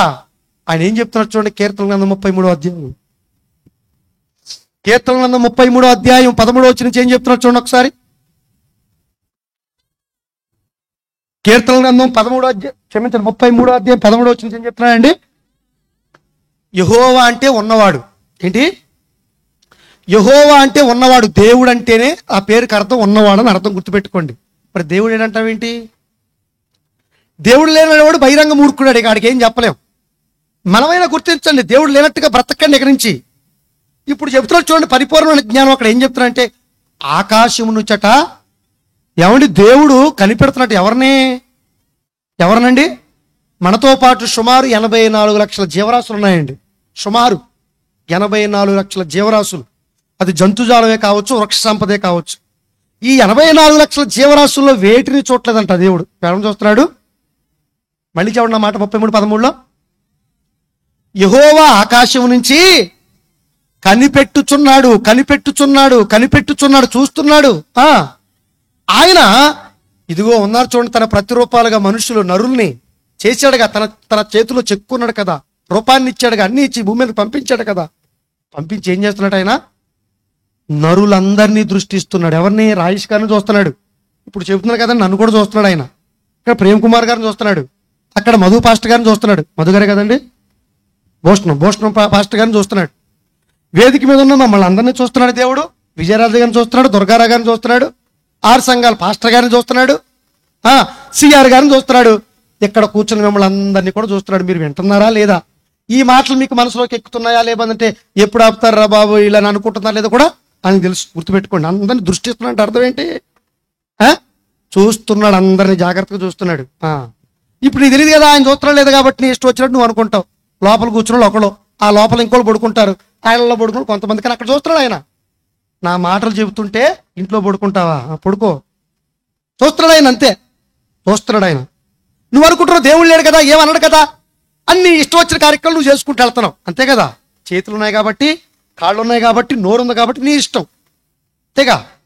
నీ ఇష్టం. నా ఇష్టం అంటే మనకు అలవాటు కదండి. నా ఇష్టం నేను రానండి, వాళ్ళు చాలా పని ఉంది, నేను రాను. బా ఆయన ఏం చేస్తున్నాడు? నరులందరినీ దృష్టించుచున్నాడు, చూస్తున్నాడు. ఎవడేం చేస్తున్నాడు? ఇక్కడ కింద కూర్చుంటాడు వీడు. కింద కూర్చుని నేను ఎవడో చుట్టదు అనుకుని సిగరెట్ పెట్టుకుంటాడు, రింగులు తిప్పుతాడు. చూస్తున్నాడు ఆయన. నువ్వు ఎన్ని రింగులు తిప్పుతావో అన్ని రింగులు నేను తిప్పడానికి సిద్ధంగా ఉన్నాడు ఆయన కూడా. నరులందరినీ దృష్టించుచున్నాడు. తర్వాత తానున్న నివాస స్థలం నుంచి జాగ్రత్త. బహుపరాక్ మానవ ప్రపంచానికి దేవుడు హెచ్చరికలు, ఇవన్నీ కూడా హెచ్చరికలు, చురకలు, ఇవన్నీ కూడా. తెలియదు కదా, నీకేం తెలియదు కదా, కాబట్టి నీ ఇష్టం, వెళ్ళు, పనులకి వెళ్తావు, చేసుకో, నీ ఇష్టం, నీ పనులు చేసుకో. ఏమన్నాడండి అక్కడ 3వ వచనంలో ఆ మాటలో, తర్వాత మాటలో, తానున్న నివాస స్థలములో నుంచి భూలోక నివాసులందరి వైపు ఆయన చూచుచున్నాడు. దేవుడు చూస్తున్నాడు, దేవుడు చూస్తున్నాడు. దెబ్బలాటలు చూడండి ఒకసారి, పక్కన రోడ్డు మీదకి వెళ్ళినప్పుడు బూతులు అండి, పచ్చి బూతులు. నోరు తెరిస్తే మంచి మాటలు దాన్ని చూస్తున్నాడు, ఆయన వింటున్నాడు. నీకు తెలియదుగా. ఒకవేళ దేవుడు అక్కడ ఉన్నప్పుడు నువ్వు బూతులు ఆడతావా? చర్చిలో ఉండగా ఏమన్నా బూతు మాటలు మాట్లాడతావా? చర్చిలో ఉంటేనే బూతులు మాట్లాడవు. ఇక దేవుడిని కళ్ళ ముందు ఉంటే నువ్వు ఇష్టానుసారంగా ఎగురుతావా, గెంతులేస్తావా, నీకు నచ్చినట్టుగా ఉంటావా? ఉండవు. అంటే నేను ఏంటంటే దేవుడు లేడు కనపట్లేదు కాబట్టి నువ్వు ఎగురు, డాన్స్లే, నీ ఇష్టం. ఏమండి గొడవలు ఆడుకుంటావు, నీ ఇష్టం. కానీ ఆయన ఏం చేస్తున్నాడు? ఆయన చూస్తున్నాడు అందరినీ. తర్వాత చదవండి. ఆయన వారందరినీ వారి హృదయములు ఏకరీతిగా నిర్మించిన వాడు కనుక వారి, ఇప్పుడు చూడండి, ఇంకా లోతుకొచ్చాడు. వారి క్రియలు అంటే చూడటమే కాదట, నువ్వేం చేస్తున్నావో, నువ్వేం మాట్లాడుతున్నావో, నువ్వు ఏం వెలగబడుతున్నావో, ఇవన్నీ కూడా ఎంక్వైరీ చేస్తున్నాడట క్రియల్ని. ఏం చేస్తున్నాడు? మీ ఊర్లో నేరం జరిగింది అనుకోండి, పోలీసులు వచ్చి ఏం చేస్తారు? అమ్మ ఏం జరిగింది, ఎవడ తప్పు, వీడా కొట్టింది ఆడా, ఇద్దరు కొట్టుకున్నారా, అయితే ఇద్దరు లాక్కెళ్ళిపోతాం అంటారు కదా. పోనీ ఆడు కొడితే తీడి కాముకున్నాడా, ఆడు తీడి కాముకున్నాడా, ఇద్దరు తిట్టుకున్నారా అని ఎంక్వైరీ చేస్తారు చూడండి. ఇప్పుడు దేవుడు కూడా మానవ సమాజాన్ని చూసి ఎంక్వైరీ చేస్తున్నాడంట. భార్యను కొడతావా, ఏమంటే బలహీనలు కొడతావా, ఇబ్బంది పెడతావా, మోసం చేస్తావా, లంచాల కోసం తడుపుని ఎవరెవరు చూస్తున్నారని చేసి పెడతావా, ఎవరు చూడదు అనుకుంటున్నావా? దేవుడు చూస్తున్నాడు. గుర్తుపెట్టుకో, దేవుడు చూస్తున్నాడు. దేవుడు ఉన్నాడు.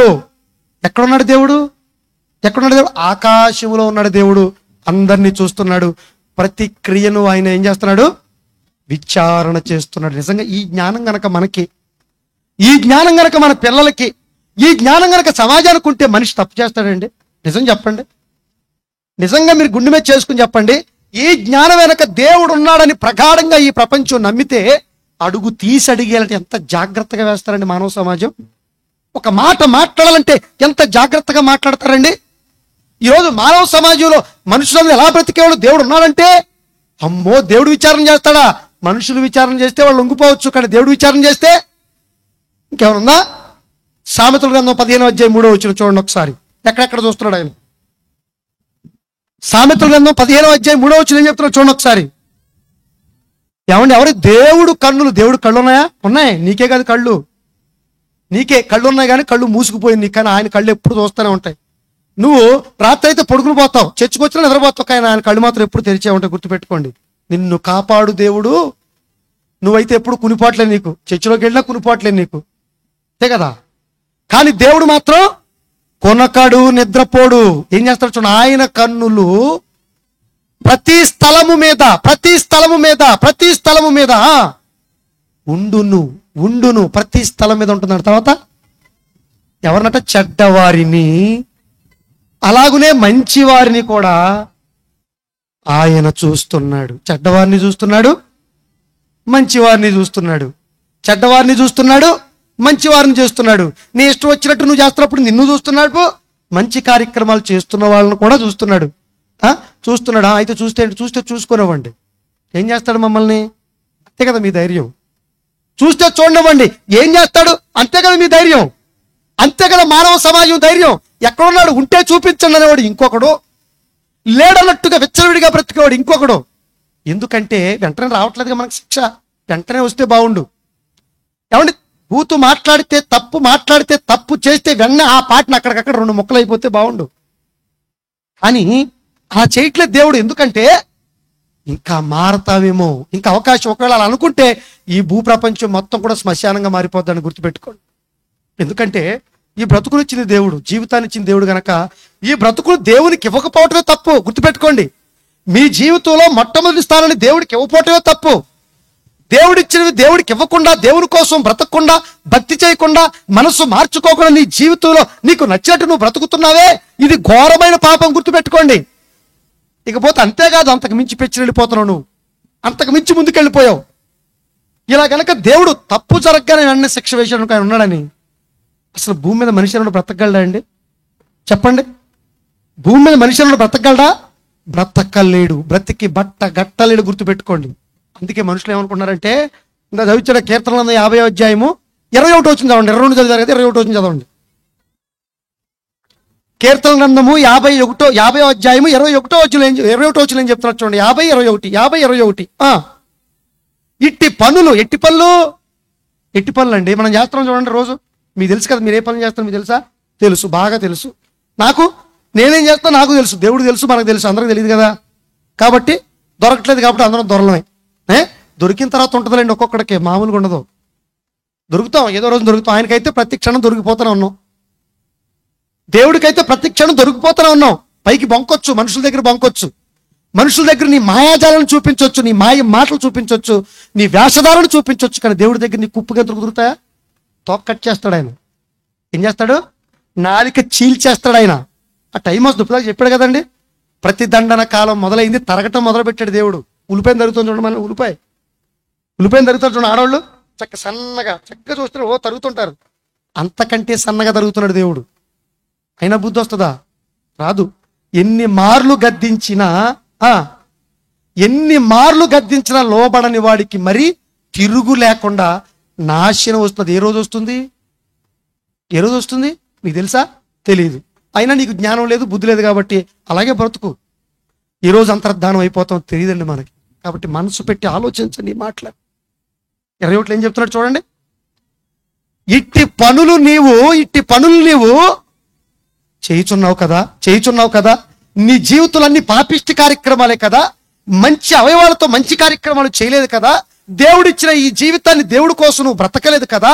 మంచి కార్యక్రమాలు, మేలు చేసే కార్యక్రమాలు, దేవుడు చేయమన్న కార్యక్రమాలు, దేవుడు ఉన్నాడని జాగ్రత్తగా బ్రతకటాలు, ఇట్లాంటి వాటికి నీ జీవితంలో తావులేదు కదా, లేదు కదా. అయినప్పటికీ అవన్నీ విడిచిపెట్టి నీకు నచ్చినట్టుగా నువ్వు బ్రతికి వ్యసనాలకు బానిసలైపోయి పాపం చేసుకుంటూ, నేరాలు చేసుకుంటూ, ఘోరాలు చేసుకుంటూ, మోసం చేసుకుంటూ, నిన్ను నువ్వు మోసం చేసుకుంటూ, ఈ లోకంలో ఏదో ఉందని వాటి కోసం ప్రాకులాడుతూ ప్రయాసపడుతూ బ్రతుకుతున్నావు కదా. ఇట్టి కార్యక్రమాలు చేస్తున్నను, నా జీవితాన్ని నాకు నువ్వు ఇవ్వకపోయినను, నీ బ్రతుకును మంచి కార్యక్రమాలకు ఉపయోగించకపోయినను నేను మౌనినై ఉంటిని కేవలం చూస్తున్నాను. కాబట్టి మౌనంగా ఉందని ఏం జరగట్లేదు కాబట్టి మౌనంగా ఉంటిని గనుక నేను కేవలం మనుషులు లాంటి వాడు అనుకున్నావు నువ్వు. అంతే కదా అనుకునే కదా ఇట్లా కార్యక్రమాలు చేస్తున్నారు. అవునా కాదండి? నేను కేవలం మనుషులు వంటి వాళ్ళు అనుకున్నారు మీరు నన్ను. ఏం జరగట్లేదు కాబట్టి నాకు ఇంకా రాలేదుగా. సోమాలీలు ఎక్కడో వచ్చిందిలేండి కరువు, టర్కీ దేశం ఎక్కడో వచ్చిందండి భూకంపం, మనకు రాలేదుగా. ఇంకా అంత ఘోరమైన పరిస్థితులు మనకు రాలేదు కదా. ఎక్కడో జరుగుతున్నాయి ఘోరాలు, నేరాలు, ఎక్కడో వస్తున్నాయి రోగాలు, మన దగ్గర రాలేదు కదా. మొన్న వచ్చింది కరోనా, చైనాలో పుట్టి ఉక్రెయిన్ లంక వచ్చిందా లేదండి? ఉక్రెయిన్ లంకే కాదు, ప్రతి లంకలోకి వెళ్ళిపోయింది అది. నేను మౌనినై ఉంటిని కదా అని నీలాంటి వాడు అనుకున్నావు కాబట్టి నీకు నచ్చినట్టు నువ్వు మాట్లాడుతున్నావే, ఇష్టానుసారంగా చేస్తున్నావే, గర్వంగా బ్రతుకుతున్నావు కదా, నువ్వు మిడిసి పడుతున్నావు కదా. అయితే నీ కన్నుల ఎదుట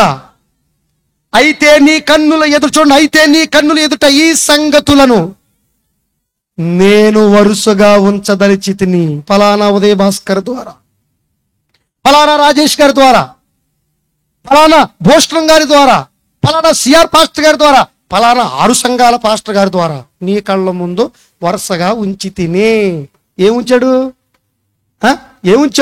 ఇప్పుడు మనకు కనపడుతుంది 70 mm స్క్రీన్, మన బతుకేని కనపడుతుంది మీరు నిజంగా చెప్పండి. మన బతుకు 70 mm స్క్రీన్లో కనబడుతుందా కనబడట్లేదా? కనబడుతుంది. వరుసగా పెడతాడు దేవుడు. నువ్వేం చేశావో, నువ్వు ఏం ఘోరాలు చేశావో, నువ్వు ప్రతి దినం లెగిచిన కాడి నుంచి పడుకునేంతవరకు ఏ కార్యక్రమాలు చేస్తున్నావో, ఏ మాటలు మాట్లాడుతున్నావో, నువ్వు ఏం మింగుతున్నావో, ఏం చేస్తావో అన్నీ అని తెలుసు. వరుసగా పెడతాట ఆయన. మళ్ళీ అన్ని పిక్చర్ వస్తాయి, ఎందుకంటే సీసీ కెమెరాలు ఉన్నాయి. నీకు తెలియదుగా, దొంగోడు సీసీ కెమెరా ఉందని చూసుకుంటాడు. కానీ ఈ విశ్వమే సీసీ కెమెరా సంగతి మనకు తెలియదు. ఆయన కళ్ళు లోకం అంతా సంచారం చేస్తున్న సంగతి మనకు తెలియదు. ఆయన కన్నులు ప్రతి స్థలం మీద ఉన్న సంగతి మనకు తెలియదు. ప్రతి మనిషిని దేవుడు దృష్టిస్తున్నాడన్న సంగతి మనకు తెలియదు. ఆయన ఉన్నాడు ప్రతి స్థలంలో, ప్రతి చోట ఆయన ఉన్నాడు ఉన్నాడు ఉన్నాడు. ఉన్నా ఎందుకు సహిస్తున్నాడు? ఆయన ఉన్నాడని సాక్ష్యాలు మనకు కనబడుతున్నాయి. ఆయన మనుషులందరూ చూడండి ఒకసారి. నీ కన్నుల ఎదుట నువ్వు చేసిన ప్రతి కార్యక్రమాన్ని పెడతాను పెడతాను పెడతాను. నువ్వు చేసిందేంటో నీకు గుచ్చి గుచ్చి చూపించకపోతే నేను ఉన్నానో లేదో నీకు అర్థమవుతుందన్నాడు. అర్థమవుతుందన్నాడు. తర్వాత నిన్ను గద్దిస్తాను. గద్దించాడు, కరోనాతో గద్దించాడు. ఇక్కడ ఉండాలని అందరూ ఉన్నారు కదండి. నేను పరిపూర్ణమైన ఆరోగ్యవంతులు, నాకు ఏ రోగాలు లేని వాళ్ళు చేతులెత్తండి. ఒక్కొక్క ఇల్లు ఒక మెడికల్ షాప్. మాకే బాధలు లేవండి, మేము చాలా హ్యాపీగా ఉన్నాను అనండి. లెగిచిన కానించి పడుకునేంత వరకు, పుట్టిన కానించి చచ్చేంత వరకు అన్ని బాధలే కదండి మనకి. గుండెలు బాదుకుని ఏడుస్తున్నాం, రోధిస్తున్నాం. ఏమండి, అది ఎవరంటే అధికారులు కావచ్చు, ఏమండి అగ్రవర్ణాల్లో ఉన్నవాళ్ళు కావచ్చు, ఆస్తులు ఉన్న వాళ్ళు కావచ్చు, అధికారులు కావచ్చు. ప్రతి ఒక్కడు కూడా గుండెలు బాదుకుని ఏడుస్తున్నాడు. ఇవాళ ఎందుకు ఏడుస్తున్నాడు? ఎందుకు బాధపడుతున్నాడు? ఎందుకు ఈ రోగాలు?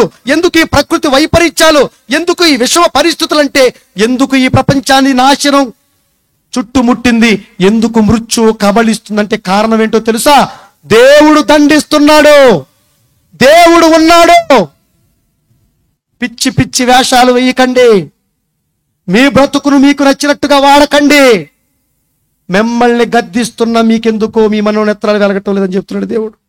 తర్వాత దేవుణ్ణి ఎవరు మర్చిపోయారట? ఎవరు మర్చిపోయారు? పుట్టిన కళ్ళ ముందు కనబడుతున్న తల్లిదండ్రుల్ని మర్చిపోయిన మహానుభావులను సమాజం మంది.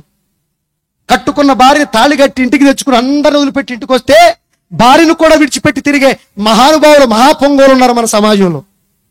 కడుపును పుట్టిన, ఒకే తల్లి గర్భంలో పుట్టిన అన్నదమ్ముల్ని, అక్క చెల్లెల్ని, బంధాలని, బాంధవ్యాల్ని మంట కలిపి బ్రతికే మానవ సమాజంలో బ్రతుకుతున్నాం మనం. ఏ కడుపు నుంచి పుట్టిన బిడ్డల్ని, ఆ బిడ్డల్ని నలి చేస్తూ, నాశనం చేస్తూ బ్రతుకుతున్నాం ఈ సమాజంలో. పిల్లలు ఏమైపోతే ఏంటి, ఎవరేమైపోతే ఏంటి, నా పట్ట, నా జీవితం, నా సుఖాన్ని చూసుకునే దౌర్భాగ్యమైన సమాజంలో బ్రతుకుతున్నాం మనం అందరం. కాదా? మీరు చెప్పండి, కాదా చెప్పండి? అదే జరుగుతుంది ఈ సమాజంలో. అదే చెప్తున్నారు చూడండి అక్కడ. ఏమని? దేవుణ్ణి మరచు వాళ్ళ మనుషులే మర్చిపోతే, కళ్ళ ముందున్న మనుషుల్ని, మన కోసం ప్రాణం పెట్టే, మన కళ్ళ ముందు మన కోసం ప్రాణం పెట్టే వాళ్ళే మర్చిపోతే, అదృశ్యుడుగా ఉన్న కనబడని ఆ దేవుడు, కనిపించే సాక్ష్యాలు చూపించిన ప్రతి నిత్యం మానవ సమాజంలో ప్రతి మనిషి దేవుణ్ణి విడిచిపెట్టి బ్రతుకుతున్నారే. దేవుణ్ణి విసర్జించే మనుషులారా, యోచించండి, ఆలోచించండి. ఎప్పటికైనా మారండి, మారు మనసు పొందండి, భక్తిలోకి రండి, దేవుడు కోసం బ్రతకండి. లేకపోతే నేను మిమ్మల్ని ఏం చేస్తారట? చీల్చి చెండాడతా. ఏం చేస్తా? చీల్చడం కాదు, చీల్చి చెండాడుతున్నాడు, వేటాడుతున్నాడు, ఎండబెడతాడు. తోలు అప్పుడప్పుడు చూడండి, మన పిల్లల్ని తోలు తీసి ఎండేస్తాడు చూడు, అలా ఎండేస్తున్నాడు మనల్ని. హెజ్కేలు గ్రంథం 7వ అధ్యాయము 27వ వచనం ఏం చెప్తున్నాడు చూడండి ఒకసారి. హెజ్కేలు గ్రంథం 7వ అధ్యాయము 27వ వచనం ఏం చెప్తున్నాడు చూడండి ఒకసారి. ప్రియమైన దేవుని పిల్లలరా, రాజు వ్యాకుల పడుచున్నాడు. చెప్పాను కదా, ఇంకా చెప్పాను రాజు కాబట్టి. ఏమంటే ఇప్పుడు ఎలక్షన్లు అయిపోయినాయి. వైఎస్ రాజశేఖర రెడ్డి అబ్బాయి జగన్మోహన్ రెడ్డి గారు, లేకపోతే చంద్రబాబు నాయుడు గారు, ఎవరో ఒకరు, ఇద్దరు ఒకరు సీఎం అవుతారు. అవుతారా? ఎవరా? వాళ్ళిద్దరు ఒకరు అవుతారు. అయిపోయిన తర్వాత ఏమైనా సుఖంకుంటారా? వాళ్ళు నెమ్మదిగా ఉంటారా? ఉండరండి. ఎవడో నెమ్మదిగా ఉండడం. మీ ఊర్లో కుక్కల అంకులు చేపల మీద బాగా వచ్చేసినాయి, ఒక 10 లక్షలు 10 కోట్లు సంపాదించిన నెమ్మదిగా ఉంటారా? మనిషి మాత్రం నెమ్మదిగా ఎప్పటికీ ఉండండి. డబ్బున్నా లేకపోయినా, ఆస్తులున్నా లేకపోయినా, అధికారం ఉన్నా లేకపోయినా, అసలు ఖాళీగా ఉన్నా మనిషి మాత్రం స్థిమితంగా మాత్రం ఉండడండి. అందుకే రాజు వ్యాకుల పడుచున్నాడు. ఒకటి, అధికారులు భీతి భయపడిపోయారు, మొన్న బెంబేలెత్తిపోయారు. అధికారులు ఒక పక్కన భీతి నొందుతున్నారు. రెండు, సామాన్య జనులందరూ కూడా వణికిపోతున్నారట. ఈ ప్రపంచంలో ఇప్పుడు బతుకుతున్నాం, కళ్ళ ముందు కనబడుతున్నవన్నీ కూడా. బైబిల్ గ్రంథం సామాన్యమైన పుస్తకం కాదండోయ్. మాయ మాటలో ఏమండి ఏదో ఉంటుంది చూడండి, వేతాళ కథల పుస్తకం ఉంటుంది. ఏదో సినిమా తీసాడు ఒకడు, వెహికల్ పంపుతో సినిమా తీశాడు కదండి. పాత సినిమాలు ఉంటాయి. ఇట్లాచారి సినిమాలు ఉండవు ఇక్కడ. గుర్తుపెట్టుకుని, ఇట్లాచారీలు ఇలా గాల్లో వెళ్ళిపోవటం, ఇట్లా మాయలు మంత్రాలు, ఓం బూమ్ బుష్ అట్లాంటివి ఉండవు. నిజాలు ఉంటాయి బైబిల్లో. నీ కళ్ళ ముందు జరుగుతున్నది నువ్వు చూడు, ఒకసారి ఆలోచించు. సామాన్యులు ఈరోజు అట్లా ఏం చేస్తున్నారట? వణికిపోతున్నారు. ఎందుకు? కారణం ఏంటి? ఎవరు వణికిస్తున్నారు మానవ సమాజాన్ని? నిన్ను ఒక మనిషి ఇంకో మనిషి ఏం చేయలేకపోవచ్చు. ఒక మనిషి ఇంకో మనిషిని కట్టడి చేయలేకపోవచ్చు. ఒక మనిషి మాట నువ్వు వినకపోవచ్చు. నీ గర్వంతో మిడిసి పడుతూ ముందుకెళ్ళొచ్చుగాక. నువ్వు చట్టాలకు లొంగపోవచ్చు, అధికారులను ఏం చేయలేకపోవచ్చు, ఈ ప్రపంచంలో ఏ వ్యవస్థని ఏం చేయలేకపోవచ్చు. కానీ ఒక శక్తి, ఒక వ్యవస్థ, ఒక ఆయన ఉన్నాడు ఈ ప్రపంచానికి బుద్ధి చెప్పటానికి, గద్దించడానికి. ఆయనే లోకాలను కలిగించిన సృష్టికర్త దేవుడు ఉన్నాడు, చూస్తున్నాడు. తొక్కి బట్టి నార తీయటానికి గొడ్డలి పట్టాడు ఆయన. అందుకే సామాన్య ప్రజలందరూ కూడా వణికిపోతున్నారు. కారణాలు తెలియదండి. చెప్పాడు ఎవడు లేడు కదా, చెప్పేవాడు ఎవడు లేడు. ఎందుకు ఉడికిపోతున్నాయంటే, ఏమంటే భూగర్భంలో పలకలన్నీ కూడా ఇట్లా అయిపోయినాయి అంట, అందుకే భూకంపం వచ్చిందంట. మన అంతకుముందు ఎందుకు అవ్వలేదు తెలీదు. ఏదో ఒకటి మసిపూసి మారాడిపోయటమే, మనకేదో సోది చెప్పటమే. తర్వాత నేను దేవుడిని చూడండి, ఉన్నాను అని అంటే అధికారులు వ్యాకులు పట్టడానికి, రాజులు వ్యాకులు పట్టడానికి, రాజులు అంటే అధికారులందరూ వణికిపోవటానికి, సామాన్య ప్రజలందరూ భయభాంతులు గురైపోవటానికి ఈరోజు కళ్ళ ముందు జరుగుతున్న ఈ విపరీతాలండి కారణం ఎవరంటే, ఇదిగో మానవ ప్రపంచం ఇవి చూసిన తర్వాత అయినా దేవుడు ఉన్నాడు అని వారు తెలుసుకున్నట్లు వారి ప్రవర్తనా ఫలము నేను వారి మీదకు రప్పింపబోచున్నానని ఆనాడు అన్నాడు. ఈనాడు మనల్ని ఈ ప్రకృతి అంతా కూడా వేటాడుతుంది, వెంటాడుతుంది, కబళిస్తుంది. మనిషి ఎట్లా అంటాడంటే, రోగం వచ్చినప్పుడు మాత్రం అప్పుడు కాము కూర్చుంటే అప్పుడు దేవుడు దేవుడు దేవుడు తగ్గిపోగానే ఎక్కడరా దేవుడు, ఎవడరా దేవుడు, ఎవరు ప్రభు? మనిషి ఎంత చూడండి, రోగం ఉన్నప్పుడు అవసరం ఉన్నప్పుడు ఒకలాగా, అవసరం తీరిపోతే మనిషి ఎలా మారిపోతారో తెలుసండి. పెడితే పెళ్ళి, చెప్పండి పర్వాలేదు, మీ బాధ తెలుసు కదా, వాక్యం తెలియదు కానీ, పెడితే పెళ్ళి లేకపోతే చావు, అందితే చుట్టూ లేకపోతే కాళ్ళు. అది మానవ సమాజం యొక్క ప్రవృత్తి. నిజమేనండి. 99 మంచి పనులు చేయని మనిషికి ఒక్కడ చేయకపోండి రాడు, నీ వైపు చూడడం, నీ దగ్గరికి రాడు, నీ మాట్లాడడం.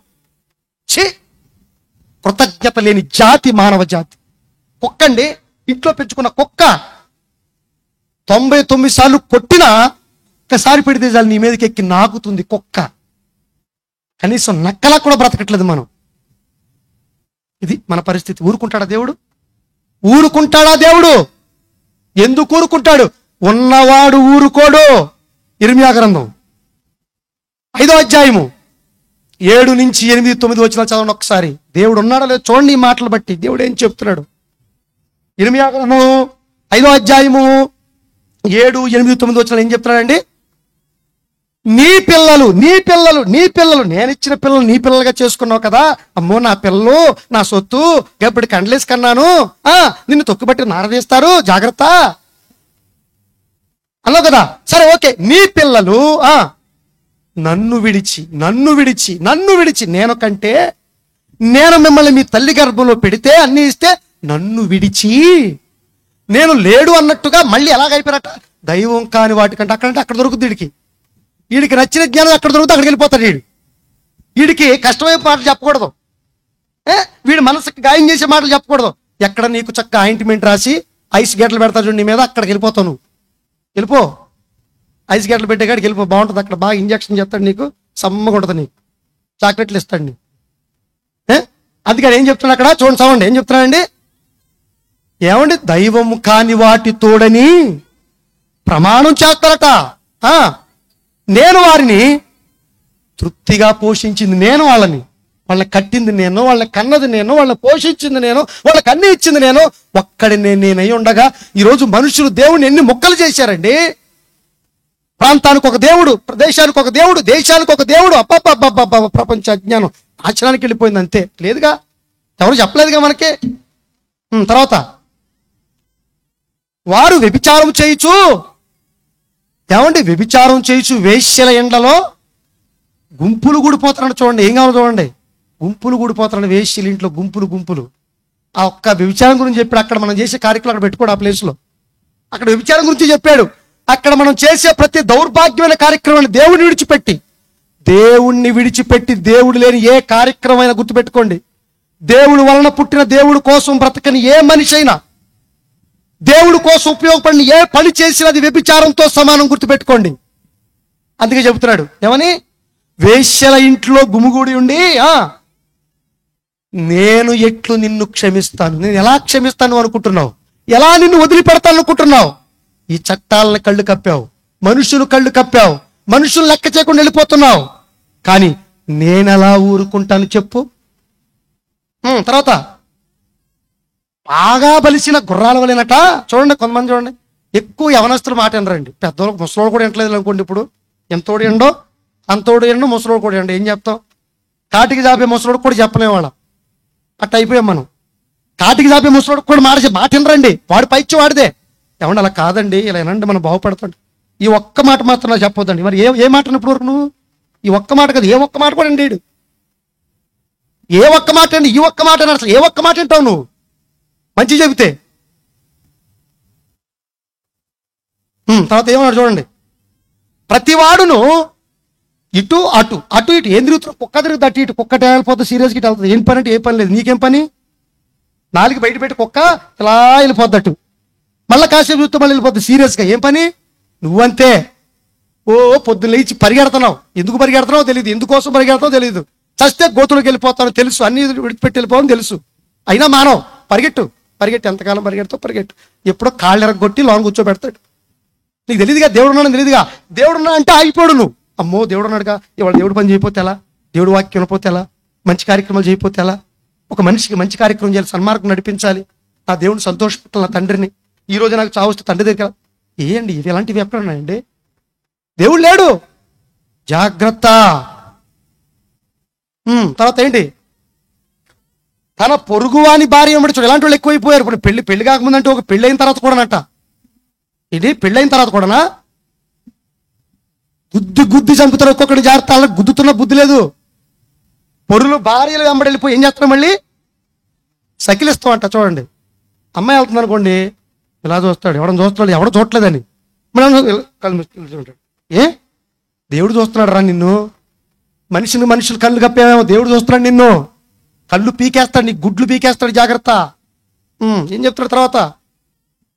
అట్టి కార్యములను బట్టి నేను దండించకుండా ఉందునా.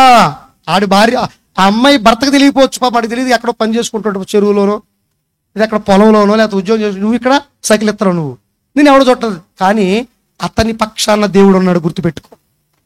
ఉన్నాడు దేవుడు. తర్వాత అట్టి జనముల మధ్య నా కోపము తీర్చుకుంటాను అన్నాడు. చూడు, తీర్చుకోవట్లేదా? తీర్చుకుంటాడు ఆయన. ఉన్నాడు ఆయన. యెషయా గ్రంథం 11వ అధ్యాయం 13వ వచనం ఒకసారి చదవండి. ఏం చెప్తున్నాడు చూడండి ఒకసారి. తీయండి, రెఫరెన్స్ తీయాలి మీరే వాళ్ళ. యెషయా గ్రంథము 13వ అధ్యాయం 11వ వచనం, క్షమించండి, 13, 11. చూడండి ఒకసారి. మన గురించి చెప్తున్నాడు దేవుడు. ఎక్కడ చూసినా మంచి మాట ఒక్కడుకోలేదు మన గురించి, మంచి సాక్ష్యం ఒక్కడుకోలేదండి. ఎందుకంటే ఉంటేనేగా, అలాంటి వాళ్ళు ఉంటేనే కదండి సాక్ష్యం పలకటానికి. ఏం చెప్తున్నాడు? లోకులు చెడుతనమును బట్టి, దుష్టుల దోషమును బట్టి నేను వారిని శిక్షింపబోచున్నాను. ఎవరు లేరు, నన్ను ఎవడో చూడలేదు, దేవుడు లేడు, ఏమి లేడులే, ఎవడేం చేస్తాను అనుకుంటున్నావేమో. దుష్ట కార్యక్రమాలను బట్టి ప్రతి దౌర్భాగ్యుడిని చీల్చి చెండడానికి ఆయన ఎప్పుడు కూడా సిద్ధంగానే ఉంటాడు, చూస్తున్నాడు అంతే. మౌనిగా ఉన్నాడు. నాకు వెంటనే శిక్ష రావట్లేదు కాబట్టి మరి హృదయపూర్వకంగా ఇంకా చెడు కార్యక్రమాలు చేస్తాను, ఇంకా విచ్చలవిడిగా విర్రవీగిపోతాను, నేను బాగా బలిసి కొట్టుకుంటానంటే ఊరుకోడు. తర్వాత ఏమన్నాడు? అహంకారుల అతిశయమును. అహంకారం దేన్ని బట్టి నీ అహంకారం? డబ్బును బట్టా, ఆస్తిని బట్టా, అంతస్తును బట్టా, నీ అందాన్ని బట్టా? దేన్ని బట్టి నీకంత అహంకారం చెప్పు? ఈ రోజు పోతే వాళ్ళు ఒకటి, రేపటి రెండు, ఎల్లుండి మూడు చెప్పాడుగా. టర్కీ దేశం ఒక్క దెబ్బకి రెండు క్షణాల్లో అట్టు తిరగబడిపోయింది, పేక ముక్క తిరగడిపోయింది. అంతే మన బతుకులు అంతే. ఎంతసేపు మన బతుకులు పాడైపోతారు, నాశనమైపోతారు. గర్వపడకు, మిడిసి పడకు. అందుకేం చెప్తున్నాను అక్కడ, మళ్ళీ చదవండి మాట. అహంకారుల అతిశయమును బట్టి మాన్పించేస్తాను అతిశయాన్ని, ఒక్కొక్కడు తుప్పు రాలగొట్టేస్తానని చెప్తున్నాడు. చూడండి, తప్పు చేసిన ప్రతి ఒక్కడు తుప్పు రాలగొడతాను, గ్యారంటీ. తర్వాత బలత్కారంగా పట్టుకుంటున్నావా, వేధిస్తున్నావా, వెంటాడుతున్నావా, ఇబ్బంది పడుతున్నావా, అయితే చెప్తున్నాడు దేవుడు ఏమని, బలత్కారముల గర్వమును బట్టి అణిచేస్తానంతే, అణిచేస్తాను నేను. ఏంటండి బైబులు, ఏంటి బైబులు? ఇవి నేర్పండి ఈ ప్రపంచానికి. దేవుని భయం నేర్పించాలి ఈ ప్రపంచానికి. ఎస్, ఈ ప్రపంచం దేవునికి భయపడాలి. ఈ ప్రపంచం దేవుడు ఉన్నాడని నమ్మాలి. అప్పుడే నేర చరిత్ర రూపుమాపబడుతుంది. అప్పుడే సమాజ స్థాపన జరుగుతుంది. అప్పుడే ప్రపంచం సన్మార్గం వైపు వెళుతుంది. అప్పటి వరకు ఈ ప్రపంచం బాగుపడదు. ఒకటే ప్రపంచం అంతా బాగుండాలని రావాల్సిన ఒకే ఒక లక్షణం, దేవుడు అంటే భయము, భక్తి రావాలి. అందుకే కీర్తనకారుడు చెప్తున్నాడు 33:8 చూడండి ఒకసారి. కీర్తన గ్రంథం 33:8. 33:8 ఏం చెప్తున్నాడండి? లోకులందరూ దేవుని యందు భయభక్తులు నిలపాలి. బహుపరాక్. లోకంలో ఉన్న ప్రతి ఒక్కడు దేవుడు అంటే భయభక్తులు నిలపాలి. ఒకటి,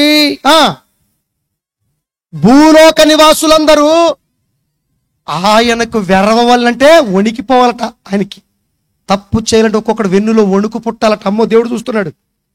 ఇక్కడ అడిగి అక్కడ మనం మాట్లాడుతున్నాం, అక్కడ దేవుడు ఉన్నాడు అనుకోవాలి. ఎందుకంటే ఆయన అందరిలో ఉన్నాడు, అంతటా ఉన్నాడు, అందరిలోనూ వ్యాపించి ఉన్నాడు. ఇక్కడ లేడు, అక్కడ లేడని కాదు. ఆయన ఇందు లేడు, అందు కలడని సందేహము వలదు. ఎందెందు వెదికినా అందందే కలడు ఆ సర్వేశ్వరుడు, విశ్వనాథుడు, విశ్వచక్రవర్తి. ప్రతి అణువులో నిక్షిప్తమై ఉన్నాడు. అలా ఆ జ్ఞానం మనకుంటే అసలు చూసే చూపు, మాట్లాడే మాట, చేసే చేత ఎలా ఉంటుంది చెప్పండి. ఇప్పుడు మీరు అవసరం ఎవరు మళ్ళీ కాపరా కాయక్కర్లేదు. ఇక చూస్తున్నాడు ఏదైనా తెగా వ్యవస్థ పెట్టాడు కదా, భద్రతా వ్యవస్థ పెట్టాడు కదా. అందుకే సుప్రభు ఏం మాట్లాడుతున్నాడు? లూకాసు వార్త 12:5 నేను చెప్తున్నాడు చూడండి ఒకసారి. లూకాసు వార్త 12:5 ఏమని మాట్లాడుతున్నాడు చూడండి ప్రియమైన దేవుని పిల్లలారా.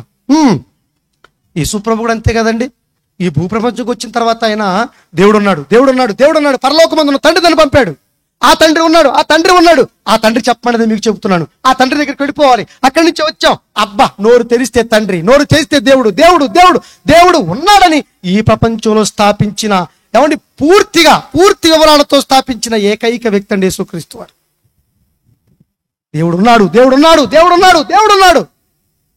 ఉంటాడు ఆయన, వింటాడు ఆయన, నిన్ను తింటాడు ఆయన. ఒకరోజు గుర్తుపెట్టుకో.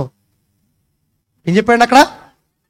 ఎవనికి భయపడవలెనో నీకు తెలియజేస్తాను, ఎవరికి భయపడాలో మీకు తెలియజేస్తాను అన్నాడు. చూడండి, ఈ ప్రపంచం ఎవరికి భయపడాలో నేను చెబుతాను. నాకు తప్ప ఎవరికి తెలియదు ఈ ప్రపంచంలో. మనుషులకు కాదు నువ్వు భయపడేది, కళ్ళ ముందు కనబడే వాటికి కాదు నువ్వు భయపడేది.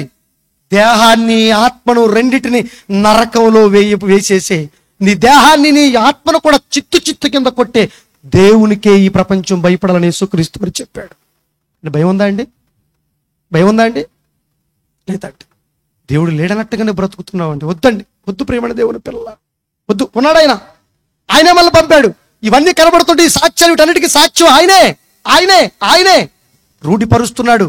ఆయన కోసం బ్రతకండి, ఆయన కోసం మీరందరూ కూడా బ్రతకండి, ఆయన కోసం చెప్పండి, ఆయన కోసం మీ జీవితాన్ని పవిత్రం చేసుకోండి. పావనమైన జీవితాన్ని దేవుడికి గిఫ్ట్గా ఇవ్వండి, బహుమతిని ఇవ్వండి. మీ జీవితానికి ది బెస్ట్ జీవితాన్ని దేవుడికి ఇచ్చేసేయండి. బాగుంటాం, అందరం బాగుంటాం. తద్వారా ఈ జీవితం ముగించుకున్న తర్వాత నిత్య దేవుని సన్నిధికి వెళతామండి. లేదంటే నరకంలో కలకాలం కాలిపోవాలండి. మిమ్మల్ని భయపెట్టడానికి ఈ మాటలు చెప్పట్లేదండి నేను. మిమ్మల్ని భయపెట్టడానికి ఈ మాటలు చెప్పండి. వాస్తవాలు, సత్యాలు ఇవి, నిజాలు ఇవన్నీ కూడా. ప్రియమైన దేవుని పిల్లలారా, ఆలోచించండి ఒకసారి. మనసు పెడితే ఇవన్నీ మీకు అర్థమవుతాయి. చివరిగా 2 మాటలు చూపించి ముగిస్తాను. చూడండి ఎలా ఉన్నారు ఈ సమాజం చెప్తున్నారు. చూడండి అక్కడ ఏమండి, కీర్తన గ్రంథం 10వ అధ్యాయము, 4, 5, 6 వచనాలు చెప్తున్నారు. చూడండి ఒకసారి. ఏమండి, కీర్తన గ్రంథము 10వ అధ్యాయము 4వ వచనం, 5వ వచనం, 6వ వచనం ఏం చెప్తున్నారు చూడండి ఒకసారి. దుష్టులు పొగరెక్కి ఏమండి, దుష్టులు పొగరెక్కిపోయాట, పొగరబట్టేసి కామంతో కళ్ళు మూసుకుపోయి దౌర్భాగ్యులుగా మారిపోయాట, పొగరెక్కిపోయి దేవుడు విచారణ చేయడు. ఏం చేయడు? ఏం చేస్తాడు దేవుడు? దేవుడు విచారణ చేస్తాడా? కంటికి కనపడినోడు విచారణ చేస్తాడా? ఏం చేస్తాడు? తెగదరు మన ధైర్యం. అందుకే తప్పు చేస్తున్నాం ఈజీగా. దేవుడు విచారణ చేయడు అనుకుందరు. దేవుడు లేడని వారు ఎల్లప్పుడూ, అంతే కదండి, దేవుడు లేడని వారు ఎల్లప్పుడూ యోచిద్దరు. కాబట్టి దౌర్భాగ్యం మాటలు నీ నోట్లోంచి వస్తున్నాయి. దానిలో కార్యక్రమాలు చేసేస్తున్నావు. ఎవరు చూడలేదు కదా. ఏంటి దాక్కుని చేయవలసినంత అవసరం ఏమని చెప్పండి. ఎవరికో కనబడకుండా దొంగ బతుకు. ఆ దొంగ బతుకు ఎందుకు మనకి? ఆ దొంగ బతుకు మనకు అవసరమా? నీతిగా నికార్చుగా బ్రతుకు, తలెత్తుకుని బ్రతుకు. నీతిగా బ్రతకటం ఈజీయా? ఏమంటే పాపం చేసుకుని దాక్కుని బ్రతకటం ఈజీయా? చెప్పండి మీరు. అమ్మో ఎవరైనా చూస్తాడేమో, ఉదయ్ గారు చూస్తాడేమో, ఏమంటే ప్రేమ్ కుమార్ గారు చూస్తాడు. ఎందుకు ఆ బతుకు? ఏమండి అలా దాక్కుని ఎవడికో భయపడి బతికే కన్నా నీతిగా నికార్సుగా సింహం వలె తలెత్తుకుని బతకరాదు? అదే ఈజీ కదా. ఎలాంటి బుద్ధి ఉందా మనకి? లేదు. అందుకే చెప్తున్నాడు. చూడండి ఏం చెప్తున్నాడు. ఇంకా చూడండి అక్కడ ఏం చెప్తున్నాడు. వారు ఎల్లప్పుడూ భయము మానుకుని ప్రవర్తింతురు. భయం లేదు. కిందకు వచ్చేసరికి 6వ వచనం చూడండి. 6వ వచనంలో మేము కదల్చబడము, తరములకు మాకు ఆపద రాదు. ఆపద వచ్చి ఒకవేళ ఆపద వచ్చినా మళ్ళీ ఎండ పోయినా మళ్ళీ మామూలే. మళ్ళీ కొంతమంది మాకు ఆపద రాదు, ఏం కాదు, ఏమవుతుంది మా ఇష్టం. తర్వాత వారి నోరు చూడండి. మేము కదల్చబడము, తరతరములకు అంటే ఆపదను చూడము అని వారు తమ హృదయములో అనుకుందురు. అందుకే ఏంటి తండ్రి ఎలా అయిపోయారు సమాజం? ఏంటి నాయనా ఈ ప్రపంచంలో అయిపోయింది? నిన్ను విచారణ చేయడంటుంది ఏంటయ్యా ఈ లోకం? నువ్వు చూడమంటుంది ఏంటయ్యా ఈ లోకం? ఇలా మారిపోయారండి తండ్రి అని కిందకు వచ్చేసరికి 12-13 వచనాలు బాధపడతాడండి భక్తుడు. బాధపడతాడండి. అలా బాధపడి ఈ మాటలు మీకు చెబుతున్నాం. ప్రియమైన దేవుని పిల్లలు ఆలోచించండి. బాధపడి ఆ 12వ అధ్యాయం ఏం చెప్తున్నారు చూడండి. 12వ అధ్యాయంలో మొదటి వచనం చదవండి. 12వ అధ్యాయం మొదటి వచనం చదువుకుంటూ వెళ్ళండి. దేవా చెప్తున్నాడు చూడండి. దేవుడు లేడని ప్రతి నిత్యం హృదయంలో అనుకుంటూ నేరాలు ఘోరాలు చేస్తూ పనికిరాని మాటలు పనికిరాని కార్యక్రమాలు చేస్తూ ఏమండి అందరినీ మోసం చేస్తూ అందరినీ బాధ పెట్టుకుంటూ బ్రతుకుతున్నామే. ఇలాంటి సమాజంలో ఒక భక్తులు మాట్లాడుతున్న మాట ఏంటో తెలుసా? దేవా నన్ను రక్షించు తండ్రి, నువ్వు ఉన్నావయ్యా, నువ్వు ఉన్నావన్న సంగతి వీళ్ళకి అర్థం కావట్లేదు. వీళ్ళు విచ్చలవిడిగా బ్రతుకుతున్నారు. కన్న తండ్రి నన్ను రక్షించు, కన్న తండ్రి నన్ను రక్షించు, నన్ను కాపాడు కన్న తండ్రి అన్నారు కదండి. నేను ఇక పాపం చేయనయ్యా, ఇంకా నేను తప్పు చేయనయ్యా, నాకు అర్థమైపోయిందయ్యా, నా జీవితాన్ని నీకు డెడికేట్ చేసుకుంటా, నీ కోసం తప్ప నేను ఎవరి కోసం బ్రతకనని అని కమిట్మెంట్ తీసుకుని అనేవాళ్ళు ఎవరు ఉన్నారా అండి? ప్రతినిత్యం బతికేవాళ్ళు ఎవరు ఉన్నారా అండి? యెహోవా నన్ను రక్షించు. ఎందుకట? భక్తి గలవారు లోకంలో లేరట. ఎవరు లేరు? భక్తి మార్గంలో ఉన్నవాళ్ళు. భక్తిలో ఉన్నవాళ్ళు లేరు. ఎందుకంటే భక్తి విడిచిన వాని మార్గం వాడికే వెక్కసమగును. భక్తి విడిచిన వాని మార్గం వాడికే వెక్కసమైపోద్ది. వాడి జీవితం వాడికే బాగోదు. కానీ నీతిగా నిజాయితీగా దేవుళ్ళో బ్రతికిన వాడికి మాత్రం సంతోషంగా బ్రతుకుతాడట. సామెతలు 14 తర్వాత చదువుకోండి ఆ మాట. ఏం చెప్పాడు అక్కడ? విశ్వాసులు నమ్మకస్తులు, దేవుడికి నమ్మకస్తులు నరుల్లో ఉండకుండా గతించిపోయిరి. అందరూ ఒక చూడండి చెప్తున్నాడు. మన లక్షణం గురించి చెప్తున్నాడు. జాగ్రత్తగా రాసుకోండి ఈ మాటలన్నీ. చెప్తున్నాడు మన గురించి సాక్ష్యం ఇస్తున్నాడు. దేవుడు లేడని అలా బ్రతుకుతున్నావు చెప్తున్నాడు. ఇక్కడ మనల్ని ఏమన్నట్టు అక్కడ ఒకటే చెప్తావునా? అందరూ ఒకరితో ఒకరట అబద్ధాలు. నోరు తెరిస్తే అబద్ధాలు. ఒకడి గురించి ఆడి గురించి చెప్ప, ఈడి గురించి చెప్ప. ఏం అవసరం నీకు? దేవుడి గురించి చెప్పరాదు? మంచి మాటలు చెప్పరాదు? బాగుంటుంది. మంచి బతుకు బతకరాదు? ఎందుకు ఆ తప్పుడు సాక్ష్యాలు, తప్పుడు మాటలు? అందుకేమన్నా అక్కడ ఏం ప్రపంచాన్ని చూస్తే ఎలా అయిపోయిందంటే తండ్రి అని చెప్తున్నాడు. దావీదు గారు చెప్తున్నాడు ఏమని? మళ్ళీ ఏమన్నా మాట, వారు ఒకరితో ఒకరు అబద్ధాలు ఆడతారట. మోసకరమైన మనసు గలవారట. 2 ఇచ్చకాలట. ఇచ్చికాలు, గొడవలు, ఎప్పుడు తర్కాలు, గొడవలు, కక్షలు, కార్పణ్యాలు, నీ బొంద, నీ శార్థం. తర్వాత పెదవులతో పలుకుతాను. యెహోవా ఇచ్చకములాడు పెదవులన్నిటినీ, బింకములాడు నాలుకలన్నిటినీ పోసేస్తాడు. అప్పుడప్పుడు నేను ఉపయోగిస్తాను. నాలుగు పోసేస్తాడు దేవుడు అంటుంది చూడండి. ఎక్కడ ఈ మాట, అది ఈ మాట, ఇది నాలుకలు కోస్తాడట, వెంట పడతాడట, వేటాడతాడట, చీల్చి చెండాడతాడట. ఏంటి ఈ మాటలో? బైబిల్ ఉన్న ఈ మాటలో? ప్రియమైన దేవుని పిల్లలు ఆలోచించండి, బుద్ధిమంతులుగా ఆలోచించండి, బుద్ధిహీనులుగా ఆలోచించకండి. అదే 14 అధ్యాయం చెప్తారు చూడండి. 14 అధ్యాయం అది కూడా చదవండి, బాగుంటుంది. 14 అది కూడా బాగుంటుంది చూడండి. సందర్భం అది కూడా చూసేయండి. ఏమన్నాడు? దేవుడు లేడని బుద్ధిహీనులు తమ హృదయంలో అనుకుంటారు. ఎవరిళ్ళు? దేవుడు లేనివాడు ఎవడు శాస్త్రవేత్త కాదు, వాడు ఎవడో అన్నాళ్ళండి, నేను శాస్త్రవేత్తనే, దేవుడు లేడు ఏమి లేడు అన్నాడు చూడండి. బుద్ధి లేనివాడు ఆడు. బుద్ధిహీనులు దేవుడు లేడని తమ హృదయంలో, పైకంటే బాగోదని లోపల అనుకుంటున్నారంట. మనం కూడా అంతే కదండి, అందుకే తప్పులు చేస్తాం, తప్పు మీద తప్పు. ఆ హృదయంలో అనుకుంటారు, వారు చెడిపోయిన వారు అసహ్య కార్యక్రమాలు చేయుదురు. చూడండి, అసహ్యమైన కార్యక్రమాలట చేస్తే, మాట్లాడితే అసహ్యం మనిషి మీద. ఆ అసహ్యమే పరమాణం అయిపోయింది వాళ్ళ. ఏంటి? బూతులు వాడే నాయకులు కూడా దండం పెడుతున్నారు, పూలేస్తున్నారు. బూతులు మాట్లాడు, నోరు తెరిస్తే బూతు, ఆడి మీద పూలు పూలు వరాలు జల్లు. చిచ్చి చిచ్చి చిచ్చి చిచ్చి చిచ్చి. ఎలా ఉన్నావు చూడండి, అసహ్యమైన కార్యక్రమాలు, అసహ్యమైన కార్యక్రమాలు, దౌర్భాగ్యమైన కార్యక్రమాలు. మానదండి ప్రపంచం, మానదండి ప్రపంచం. అందుకే ఇలాగ ప్రపంచంలో ప్రతి మనిషి బుద్ధిహీనుడుగా అసహ్యమైన కార్యక్రమాలు చేసేవాడికి ఎందుకు మారిపోయాడు? కారణం ఏంటి తెలుసా అండి? దేవుడు లేడనట్టుగా బ్రతుకుతున్నారు కాబట్టి. కానీ దేవుడు ఉన్నాడో లేదో, ఇదిగో ఆనాటి నుంచి ఈనాటి వరకు భక్తులు ఈ మాటలు చెబుతూనే ఉన్నారు. ఒకటి. రెండోది, ఈ దివ్య వేద గ్రంథం ద్వారా ప్రపంచానికి బుద్ధి చెప్పిస్తున్నాడు. రెండు, ఈ ప్రకృతి ద్వారా, ఈ ప్రకృతి వైపరీత్యాల ద్వారా ఈ ప్రపంచానికి కళ్ళు తెరిచే ప్రయత్నం చేస్తున్నాడు దేవుడు. ఇలా ఎన్నో సాక్ష్యాలు దేవుడు. ఇప్పుడు ఈ పాటను మీరు తెరలపైన కళ్ళకు కట్టినట్టు చూడండి. ఈ పాటను చూసిన తర్వాత ప్రార్థన చేసుకుని ముగించుకుందాం. మనం ఎలా ఉన్నాము? దేవుడు లేడని అప్రమత్తంగా బ్రతుకుతున్నావేమో, నువ్వు అసహ్యమైన కార్యక్రమాలు చేస్తున్నావేమో, కొండెపు మాటలు మాట్లాడుతున్నావేమో, వాళ్ళ గురించి వీళ్ళ గురించి మాట్లాడుతున్నావేమో, వాళ్ళని వీళ్ళ మోసం చేస్తున్నావేమో, మనస్సు మార్చుకోకుండా ఇష్టానుసారంగా బ్రతుకుతున్నావేమో, జీవితాన్ని మార్చుకోకుండా దేవుడి కోసం నీ బ్రతుకుని కట్టుకోకుండా నీ బ్రతుకుని అర్ధాంతరంగా ముగించుకుంటున్నావేమో. జాగ్రత్త. దేవుడు ఉన్నాడు, అన్ని చూస్తున్నాడు, అన్ని క్యాల్కులేట్ చేస్తున్నాడు. ఆయన కంటకి కనబడని సృష్టం ఏది కూడా లేదు, అన్నిటికీ తేట కనబడుతున్నాయి ఆయనకి. కాబట్టి ఈ పాటను చూడండి, పాటను చూసిన తర్వాత ఈ సభను ముగించుకుందాం. ఆలోచించండి.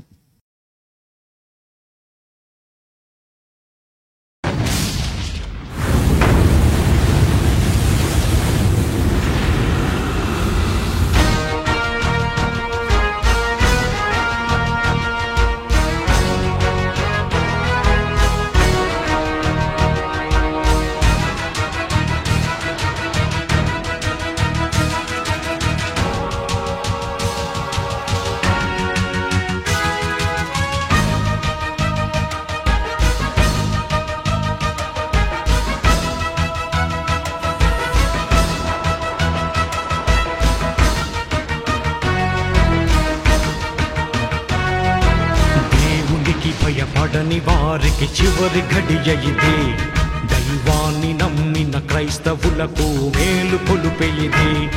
ఈ ప్రకృతే దేవుని ఆయుధం, ఈ ప్రకృతే దేవుని ఆయుధం.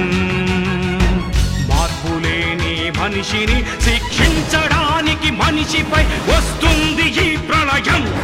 తన లెక్క పూర్తయినంత వరకు ఆగది ప్రళయం. మార్పు పొందు ఈ దినం, లేకపోతే తుది దినం.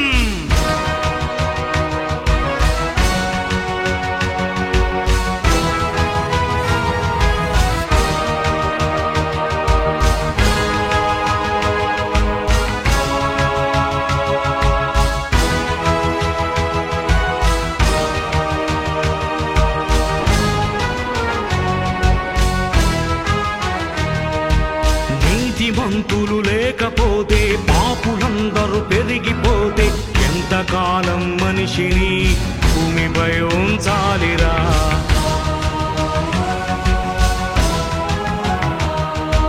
మనిషి కోసం పరితపించే దేవుడిని ప్రక్కనే పెడితా, మనిషిని ఈ భూమిపై ఎందుకు ఉంచాలిరా?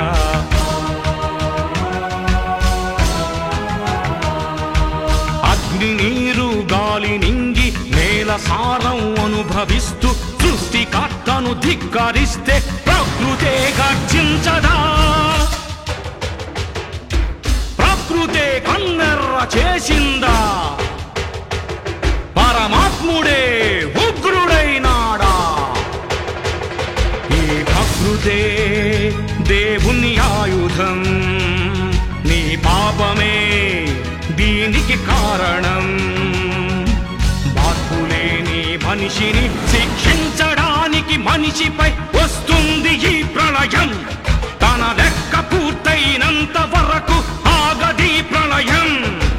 మార్పు పొందు ఈ దినం, లేకపోతే తుది దినం.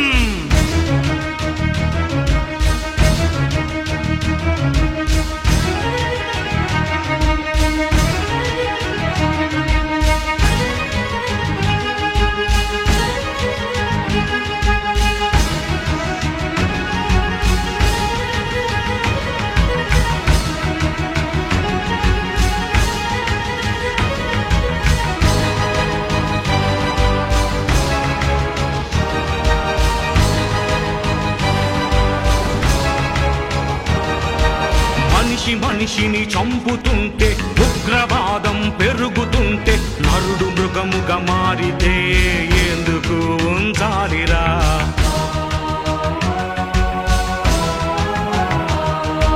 దుష్టులందరూ పెరుగుతుంటే, రక్తపాతం జరుగుతుంటే, నరుల పాపం పండితే ఎందుకు ఉంచాలిరా.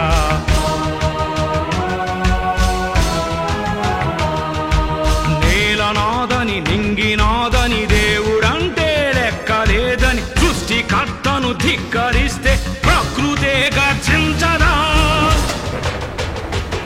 పెనుగాలి నాపే దమ్ము లేదు మనుషులెవ్వరికి, జల ప్రళయమాపే దమ్ము లేదధికారులెవ్వరికి. ఈ ప్రకృతే దేవుని ఆయుధం, నీ పాపమే దీనికి కారణం. మార్పులేని మనిషిని శిక్షించడానికి మనిషిపై వస్తుంది ఈ ప్రళయం. తన లెక్క పూర్తయినంత వరకు ఆగది ప్రళయం. మార్పు పొందు ఈ దినం, లేకపోతే తుది దినం.